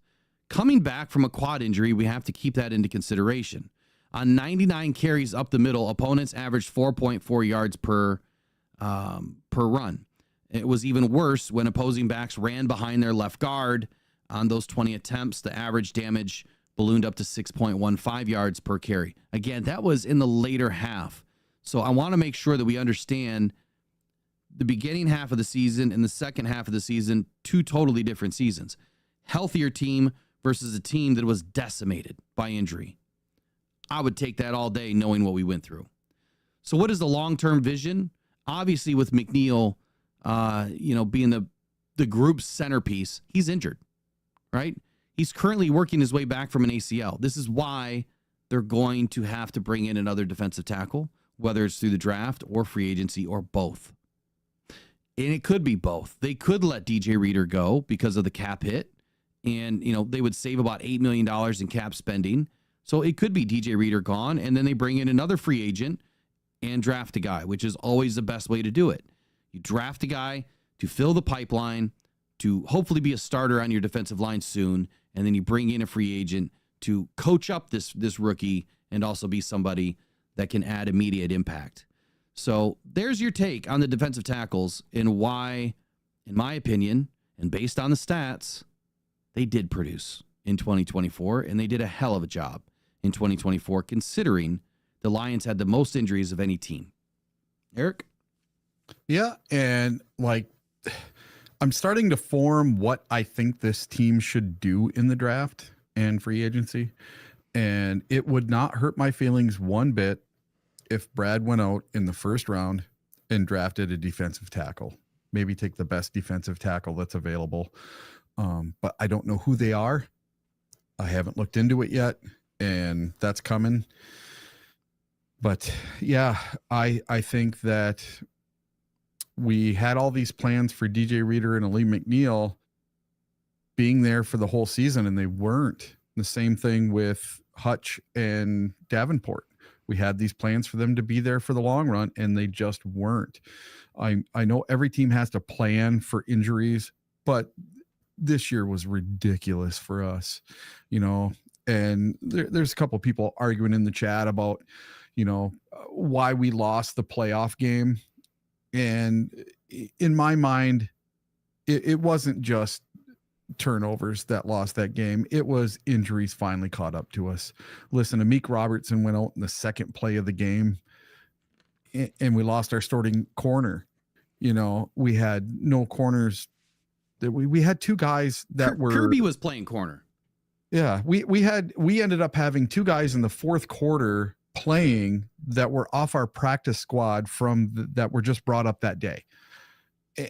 You can't have that in a playoff game where you have two guys off the street basically starting, playing in the fourth quarter of your playoff game. You just can't have it. And I truly believe that the injuries just finally caught up to us. We just couldn't overcome the turnovers, and it's a few things that we're going to have to consider when you think about drafting and when you think about free agency. Now, I wouldn't mind it if you brought in a free agent defensive tackle and drafted one. That would be fine in my book. And I don't care what, round we draft one. We just need a good one. Another person to take over for DJ Reader if he is not here, or if he is here, someone to take over for him in the next year or the following year. Mm-hmm. We have to keep this roster roulette, like Will likes to say. We need to keep it going. We need to got to keep that pipeline full, man. In the funnel, out the funnel. Yeah. So let me add to that. Let me add to the context here of talking about injuries or why we lost to the Commanders. I can just bet the Jomo Lion King that you probably haven't listened to all of the episodes. And I only say that because I do bring a lot of factual data, actual facts and actual stats, not narrative driven stuff, right? My only goal in doing this is to give pure, true, honest, transparent, thoughtful content, not narratives. I'm not an entertainer. And that's not what I'm here to do. I'm here to give you the facts about the team. We can have differing opinions. That's okay. Everyone's entitled to their opinion.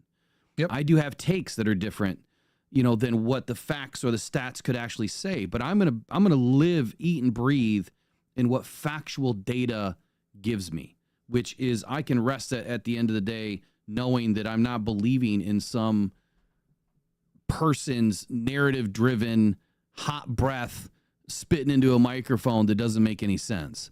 So when you say that we don't lose or we didn't lose because of injuries, we lost against the Commanders because we turned the ball over 5 times. Okay, I've heard this argument before. Number one, Amik Robertson, like Eric said, went out in the second play.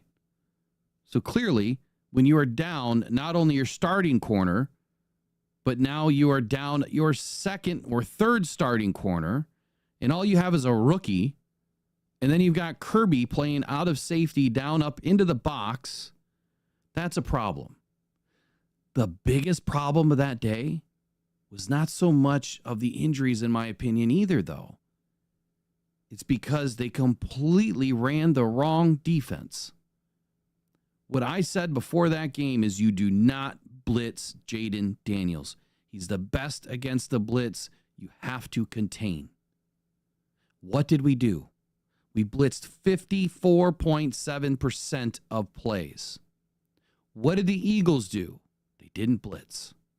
They didn't blitz against the Commanders, and they didn't blitz against Patrick Mahomes, and that is why they won the football game. They played unselfish, disciplined football. They did what they were supposed to do and nothing more, nothing less. Blitzing against an RPO is the absolute wrong way to go about it, especially when you don't have a full complement of your starters. Now, if we did have Aidan Hutchinson and Marcus Davenport and Carlton Davis and Amik Robertson and Malcolm Rodriguez and Derek Barnes and all of these other players that weren't in this game, then yeah, maybe you could blitz a little bit, but not 54% of the time. That's why we lost that game. It was the wrong defense, and then you can look at the other side. On the offensive side of the football, yep, Jared Goff turned over the ball probably 2 more times than was allowed. But we couldn't get a stop on the defense. You couldn't stop them at all.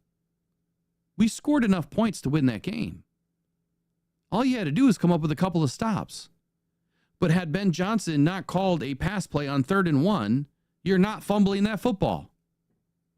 Had they not called a pass out of JMO, you're not throwing that interception. So there's way more things to look at this game than just saying it's not because of injuries. It's because of turnovers. Those turnovers don't happen when you're not throwing the football. Those turnovers don't happen when you stick to what was working the entire first half. Run the football.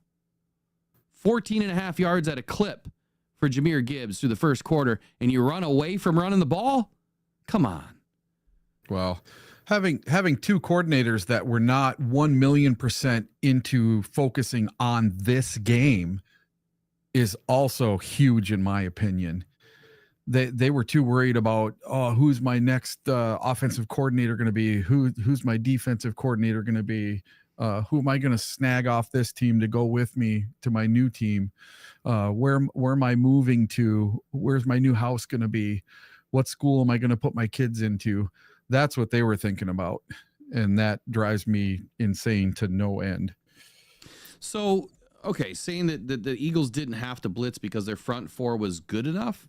Okay, I'll give you that to a degree. If the Lions had their starters from week 1, we were good enough. That's simple. We didn't have them.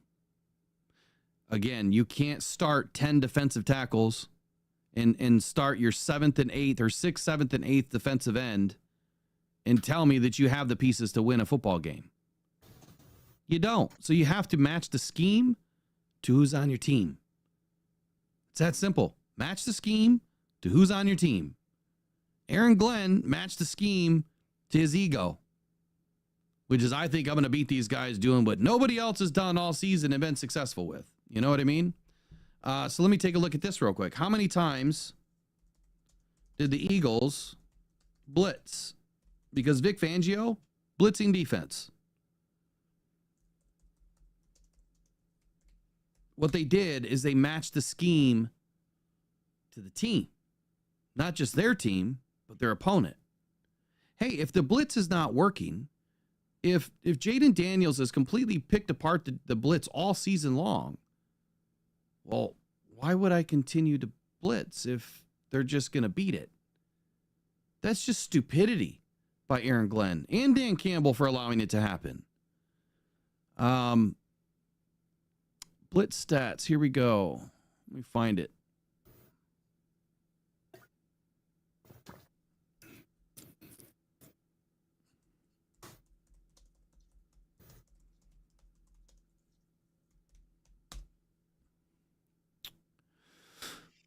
Okay, so the NFL team blitzing percentage in 2024, the Lions were the fifth highest team. No, that can't be right. Here we go.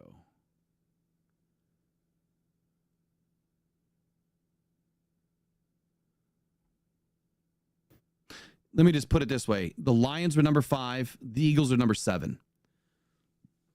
The Eagles were the seventh highest blitzing team on third down in the league. For some reason, I can't find the actual blitz percentage. It's not popping up right away. This is why I usually find these things before I do a show.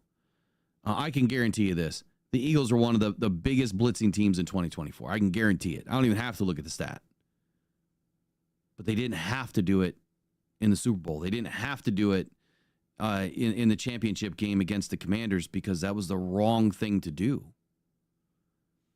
It was the wrong thing to do. So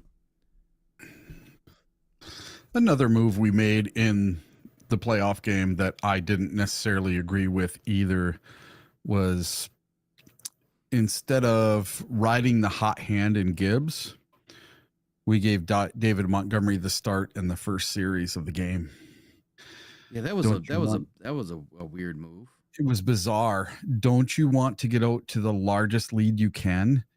And he was coming back from injury. We didn't know if he was 100% or not. I mean, yes, he did okay, but I don't understand. Why don't you put in your home run threat to start the game and try to build a commanding lead first before you bring him back in the fold? You know, if Gibbs starts the game and has a couple really good runs, just leave him in, you know. So that was another bizarre thing. I think we just had the stars line up completely wrong for us in that playoff game. It felt off and it felt weird from the very first play of the game, sitting in the stands watching the game. Everything just felt off. It felt like, I don't know, not doom and gloom, but it just didn't feel right. You know, from the energy, the crowd to who we were putting on the field, just didn't feel right. Didn't seem right during the game. You know what, Eric? The more I thought about it, and now that I'm thinking about it again, how many times did we go to a game? Well, you know, we'd come find each other or something, and all you hear in the hallways is Jared Goff, Jared Goff. I mean, and just people chanting, and I didn't hear really a whole lot of that going on before this game started. It's almost like when we walked into that game, it's like this misty little fog started to settle in, like, oh shit, like our team is beat up. Well, it was a different crowd. It wasn't the normal rowdy Lions fans that were there. It's a bunch of rich people. Exactly. They can afford it. Not all the diehards that, you know, maybe they couldn't afford it all these years and now they finally were priced out. There were cheaper tickets to the Super Bowl this year than there was to the divisional game at Ford Field. And I'm not saying money matters. I'm not saying money defines you and money defines your fandom. It doesn't. All I'm saying is the Lions have priced out some of the loyal, diehard fans that have been around for decades. And I only know that because I've talked to many of them. And I've heard all the stories. And I know a lot of people sad. This year that have been Lions season ticket holders forever, and they are either not re-upping their tickets for next year, or instead of having 8, 6, or 4 tickets, they're going down to 2 tickets. Yeah. They're not giving them. Let me throw that out there. If anybody is wanting to get rid of their season tickets, don't just willingly give them up. Call me, email me. I'll be more than happy to take on more season tickets so that we can finally get some better seats. Call me, email me. If you're willing to give up a couple of seats, we'll help you maintain them and we'll do something about it. We got plenty of fans that would love to go, and I would love to see them utilize the right way. And then that's not at, 5 times the cost. Yeah. So just contact me, email me anytime you want to get rid of tickets. But remember, I will probably utilize them for the Cancer Foundation. I'll utilize them for giveaways, all sorts of things, raffles, but not to make money off of just because it's a ticket to make money on it. Like, that's not the goal. Let's put some seats some butts in seats that haven't been to games before. Because now for fans that are new, many of them might not be able to go to a game because it's just so rich. You know, it's crazy. Man, I had a really long segment that I'm going to have to wait till tomorrow on, which is okay. Eric, you had one on Detroit Lions news talking about Aidan Hutchinson. Sure. So Aidan Hutchinson has been told to hold off on contract talks with the Detroit Lions. Why would that be? Well, funny how I've been saying that to not sign him this year to an extension, and now it's the reverse of that.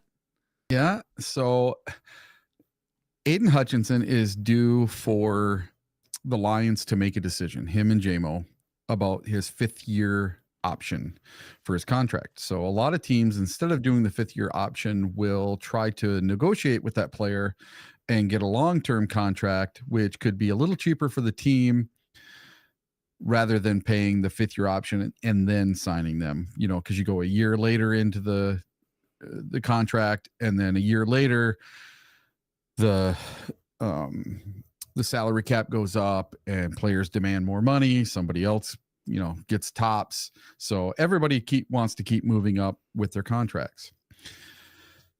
Well, the NFL season is filled with twists and turns, and one could involve the Detroit Lions edge Aidan Hutchinson, who is considered one of the team's best players. Hutchinson suffered a broken left fibula and tibia during the Lions' Week 6 game against the Dallas Cowboys. And up until that point, he had already had 7.5 sacks, 7 tackles for loss, and 45 quarterback pressures.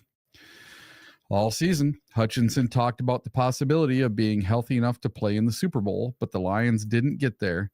Now Aidan is being urged not to sign an extension with the Detroit Lions, at least not yet. All right. In a January 30th feature for A to Z Sports, NFL analyst Mike Payton discusses Hutchinson's situation and notes that his injury plays a role in his contract extension with the Lions. The Lions are expected to either use the 5th year option or work up an extension with Hutchinson this offseason. With the cap to come up and the prediction of hold on one second, Eric. Hold on. Yeah. So I was just looking at something in here. Sure. And it was said in the chat too that, and I wanted to ask you this before you read the rest of it. Do you believe that Aidan has to prove himself again before the Lions invest? No, I don't. I think this is an injury that should not derail the rest of his future. I think he can come back just fine from this. He's going to be stronger than he was before. I hope so. I mean, it's we don't really know the full details, you know. We don't know. He was limping on the stage the other day, and it just makes me wonder if he does have any nerve damage. Yeah. You know, I dealt with drop foot and nerve damage after my back injury, and I know what my life is like every day. That injury, ripping everything apart like that, I don't know how you could miss a nerve. Yeah. A nerve had to be impacted somewhere. Yeah. I've had like 4 or 5 different surgeries, and I'll tell you, my last one, I swore off surgery. I said I was never going to have surgery again. And then I tore my labrum in my right shoulder, and I was basically forced to have surgery. I couldn't live life. I couldn't lay on my side. I couldn't do anything, couldn't lift my arm. And I had labrum surgery back in October. And this has been the easiest, best surgery I've ever had, easiest recovery, best physical therapy. I'm done with physical therapy now. And I'm not 100% yet, but I'm doing pretty good. And I had my surgery 1 week after Aidan Hutchinson had his. I'm doing pretty well right now. Now, could I have played in the Super Bowl this week? No way. Because I still do have pain. I still can't lay on my right side for more than 5 minutes at a time. But I feel that this is healing at a faster rate than any surgery I've ever had. And that's kind of what I'm thinking for Hutch too. I'm thinking that by the time we get around to training camp and everything else, he's going to be more than 100%. He's going to be 110% ready to go, and he's going to want to prove himself. Now, if I had to guess, I would say the Lions are going to pick up his 5th-year option. They are not going to re-sign him to some big mega contract yet. I think that's going to have to wait a year, and they are going to want him to prove that he is 100% and that he is going to have the big breakout year like they thought he was going to. And yeah, I guess we'll see. I mean, I think that, so you're kind of going on both sides of it, right? It's maybe wait a year and still have to prove himself this year. I don't think it makes sense. And kind of what, I don't know if you want to finish the statement here, the article, Sure. Kind of what he's speaking to in here is what I said weeks ago. And so it's just interesting that it's now being talked about again by other media members. For some reason, people don't like to listen to me, but they want to listen to Mike Payton, I guess. Yeah. So he's talking about a possible 4-year deal for Hutch worth $110 million with $82.5 million guaranteed, or $82.5 million guaranteed and $60.5 fully guaranteed, with a $27.5 million per year average. Now, tops in the league is about $35 million a year for edge rushers. So that's kind of low. Do you think the Lions could get that kind of a contract out of him right now? I would even say they could probably go down to 25 million. Really? Yeah, and the reason why I say that is if you look at what the 5th-year option is, let's see, top of the market, Nick Bosa, 34 million. Josh Allen, 28, he's 28. Brian Burns is 28. I mean, can you honestly say that Aiden's to their level yet? Yeah, not he's yet. Close, but he's not elite yet either. And based on his health, I would say if the Lions could pull off a 3-year deal, which most players want a 3-year deal, like that's the best deal, 3 years, not 4, because 3 years still puts you in a window of after 2 years, you can be traded, moved off of, and still get another max deal, right? 3-year deals, that's the best for a player. They're not necessarily the best for a team. So I would say if they could get a 3-year deal in, which includes the 5th-year option, so essentially is a 4-year deal, I would say it'd be closer to 24, 25 million a year. Yeah. Right now. But if he comes out and bangs 15 sacks, 100 pressures in 2025, now you're talking 30 plus. Yeah. And what's it going to cost the Lions if they pick up his 5th-year option and make him wait? Is it going to be that much more than if they do it right now? Because they're taking a risk right now. If they do it right now, he's coming off of injury, so you may get him a lot cheaper. So just like this says, 27 million per year, you might be able to get him for 25 million a year, like you're saying. And listen, some of the top guys, you got Nick Bosa at 34, Josh Hines-Allen at 28, and Brian Burns at 28. That's a lot of money. And that Hutch thinks he deserves all of that and possibly more because he's next up.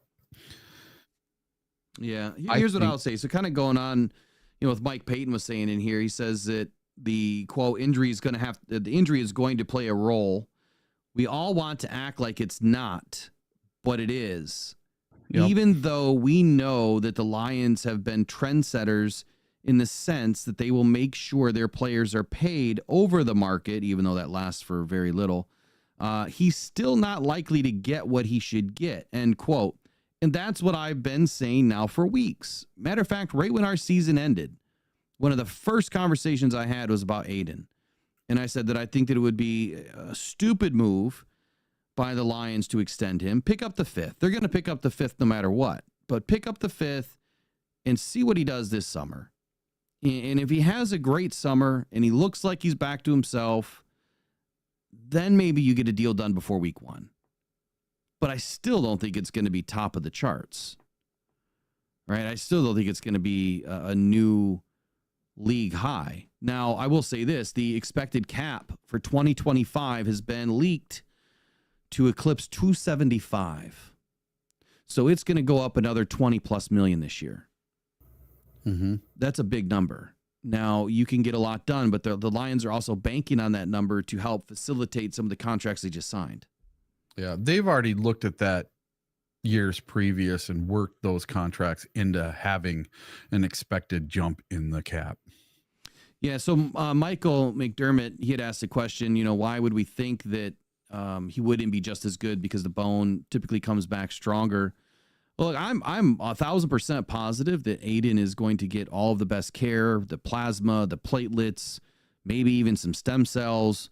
I'm sure that he's getting everything, cryo, treatments, you name it. He's got the world-class training facilities, world-class doctors, and rehab facilities. So I'm sure that he will Ivan Drago this thing and try to get himself back. And I don't mean with steroids, by the way. But what I'm saying here is we don't know about nerve. Now, it was reported early that there was no nerve damage, but who reported that? That's the question. Who reported it? So I think that we need to find out what he looks like on the field, because I know this. You can't see every nerve, and nerves can be funny. You nick one and it can kill it. It can cause a lot of misfires, and all of those nerves innervate down there in the calf muscle. I deal with it every day. My muscle just does this all day. It bounces around all day long, and that's not fun. So I can imagine what he's going through. I hope that he doesn't have nerve damage, but he's also lost all of his muscle, a large majority of his muscle. So he's going to have to rebuild it all. That's going to take time. I mean, you're talking years of work that he took to build those legs. And now he's going to have to get it back. So, look, I hope he does. We're going to need a big season from him. Anything else you wanted to highlight in this article? No, not really. Just start a little conversation about whether he would accept an offer right now or whether he wouldn't. So I truly believe the Lions will tag him. I think it's going to come out pretty soon. I don't think they're going to have to wait all the way till May 1st or whatever the deadline is. Whenever they can start putting out the 5th-year options, which is what, March? You meant 5th-year option, not tag them, right? Or yeah, 5th-year option, not a tag. So whenever they can announce the 5th-year options, I think they're going to do it for both him and JMO. I think both of them get their 5th-year option right away. They pick it up for both of them. And then from there, then they can start a conversation with both of them, whether they get re-signed or not. I think JMO's going to have another really big prove it year, or maybe 2 prove it years. He might have to go all the way and be, not lame duck status, but he might have to play out his contract, because I think JMO might have to go somewhere else for his second contract, because wide receivers are pretty replaceable right now in the draft. You get cheaper, younger, find another speedster. Here we go. So I would say this, speaking of JMO, look, I know that there's a lot of people on the JMO train. You're one of them. I'm surprised that you even just said that. So huge. But I'm a realist when it comes to contracts. I know how it goes. Yeah. So I think that for JMO, there is the real possibility that he could be one of the trade candidates, in the near future, but not right now. I think that you pick up his 5th-year option, and if he completely, immortalizes himself this year with another amazing season and does even better than he did in 2024, he'll get a contract. I just think that it's the maturity factor that I think is what was holding him back. In a lot of fans' perspective, he's close. He's getting there. he just needs another year of maturity, and I think he'll be fine. Yeah, if he could just cut out the last little bit of stupid stuff, no suspensions this year. Don't grab your crotch. Don't hump the turf. Just hand the ball to the ref. Be Barry Sanders-esque for a year. That's all I'm asking. Just 1 year of keep your nose clean, hand the ball to the ref, act like you've been there. And I think that might have been a little bit of our downfall, getting a little too full of ourselves this year, especially when we're scoring all these touchdowns. We were the 4th highest scoring offense of all time. Maybe we did put a little too much into the touchdown celebrations, and maybe we just need to be a little more humble. Maybe we do. Well, I'll say this. What they really need to do is they need to focus on like what the Chiefs do and other teams around the league is, I don't know, they have to go to LeBron school, I guess. They have to learn how to make penalties happen. And I feel like the Lions have been doing things the right way, and they teach their guys to play football the right way, that they just expect everything to happen the right way. Let's be honest for a minute here. I know I'm switching topics, but you know this as well as I do. I mean, everyone understands that usually it's the good guys that always finish last, right? Yep.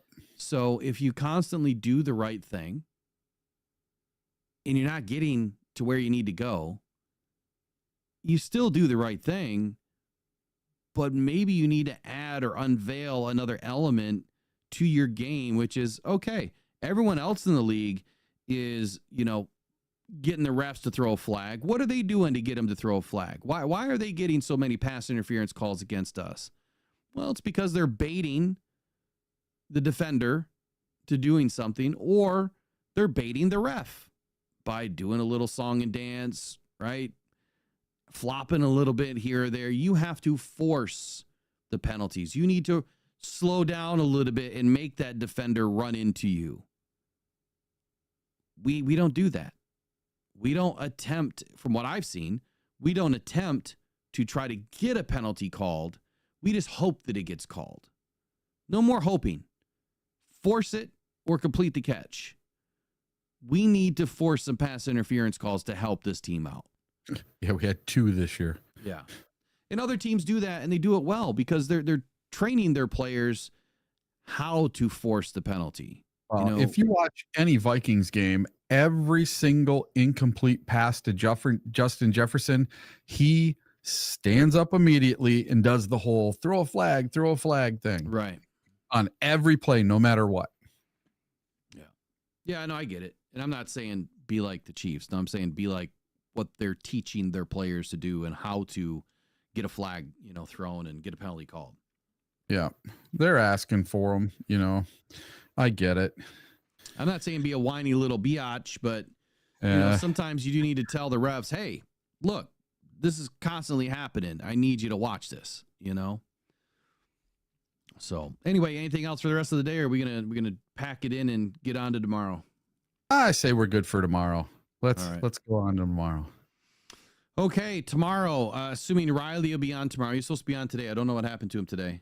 Must have overslept or something, but Riley, the first Riley Road Report tomorrow, new segment. We're working on a segment for Eric, working on a segment for me, trying to level up the game, do a little practice between now and the new season. But we've got some new segments coming forward. They're going to be fun. They're going to be different. Going to use a little bit of different graphics. So that means I've got work to do. But anyway, good conversation today. Look, overall, if I were to recap today in a few words, I would say that I expected the Super Bowl to be the most watched because the narrative. I don't think Stafford's going to end up anywhere in the NFC North. I think he'll retire before that. I do believe 1,000% that the Lions screwed themselves by running the defense that they ran with the team that they had in the divisional round. I will never accept any other answer than wrong defense, wrong time, right? run that defense in week 1 through 5, okay. But after we lose all these players, not a good idea. I will never, ever agree to anything different than that. Turnovers do hurt. They absolutely do hurt. And you saw that in the Super Bowl, right? Those 2 turnovers, those 2 interceptions won the football game for the Eagles. And then after those interceptions happened, the defense was able to, I would say, pin their ears back, but they didn't really pin their ears back in blitz. They just got after the quarterback a little bit more. And that allowed them to have even more success, which was a perfect way to call this defense. Defensive tackles for the Detroit Lions over the past few seasons, they had their best season on record. So to say that the free agency edition of DJ Reader didn't work, it worked. To say that what Brad did in free agency of 24 was a failure, that's not true. To say that he didn't do enough in free agency or during the draft, who else was available? I mean, yeah, this year you could have went in a totally different direction. But Jared Verse was already taken. I don't think that there was another edge rusher right there that you would have taken. In the second round, I'm questioning that one. I did think that we were going to double down, but it wasn't in the second round. You know, I was thinking that it was more of Sione Vaki, who I charted to the Lions in the 3rd or 4th round, not Ennis Rakestraw in the 2nd. In the 2nd round, yeah, you probably could have found a defensive tackle or defensive end. Kobe Turner is the biggest miss for me out of Brad Holmes' draft. Kobe Turner. That's the biggest miss. I guess that really kind of sums up the day. Other than Aidan, look, I hope he just gets better. Whether they sign him to an extension or whether they capitalize on the 5th-year option, I think the latter is going to happen no matter what. I do think that he needs to prove himself before the Lions can commit. I know it all sounds fine in theory that you're stronger, or better or stronger after a break, but you still have to show it on the field. I'm not doubting his motor. I'm not doubting his ability. I'm not doubting his leadership. Aidan's a hell of a player. Just need to see it. If I were the one writing the check, I would want to see it. Not doubting the guy. Just want to make sure he's okay. So with all that, what's your final 30 of the day? All right. Tom Brady. Good take. Tom Brady played until he was 45 years old. Okay. So to say that Hendon Hooker is a waste of a pick because he's in his 20s and he's going to be 30 by the time that Goff's contract is up, horse crap. Quarterbacks can play until they're in their 40s. If they can do it, why couldn't Hooker do it sitting on the bench? Yeah, he's not taking any hits. Yeah, he's not taking any hits. He's soaking up the offense. So if something, God forbid, ever happens to Goff, we have a competent backup. I would rather have a competent backup than some super brand new flashy toy. I think we're fine at backup quarterback. That's what Hendon Hooker was brought in for. And I think that we are just fine at backup quarterback. Don't forget, we still have Jake from State Farm on the team. Yeah, Jake Fromm. Yeah, Jake Fromm. So he's actually more exciting to me than Hendon Hooker right now, even though, again, Hendon Hooker was someone I charted to the Lions in the offseason. I'm liking the Jake Fromm. I literally jumped up and down when we got Hooker because I wanted him. Yeah, he's a good quarterback. He just needs time to learn. Yeah, I think he's fine. All right. Just because Teddy came in for one series in the playoff game doesn't mean that Hooker is done for and that the Lions don't have faith in him. It was an experience move. Yep. That's all that was. That was an experience move. It was like an, oh shit, we just lost Goff. We've got to put the most experienced guy, under center. That's all that really was. But I think it also spoke volumes to who they trusted in that moment, and it wasn't Hendon Hooker that day. And you know what? We don't honestly know. Was Hendon Hooker battling something else? Yep. We don't know. He wasn't on an injury report, but something could have popped up that we didn't know about. Yeah, I'm not saying the Lions would never hide an injury or anything, but you just don't know. Could have had a hangnail. We don't know. Hangnail. Yeah. Remember the Kirby Joseph clipped his nail wrong or whatever? Or not Kirby, but Iffy. Yeah. Iffy. And then what was the other the guard? Yeah, Jonah. Jack. Yeah, Jonah. Jonah Jack. Yeah. Yeah. Broken fingernail. Yeah, I got to take a game off. Yeah. All right, y'all. Have a wonderful day. We'll see you back here tomorrow, 8 a.m. Go and Pride. Go Detroit Lions. Take care. Bye-bye.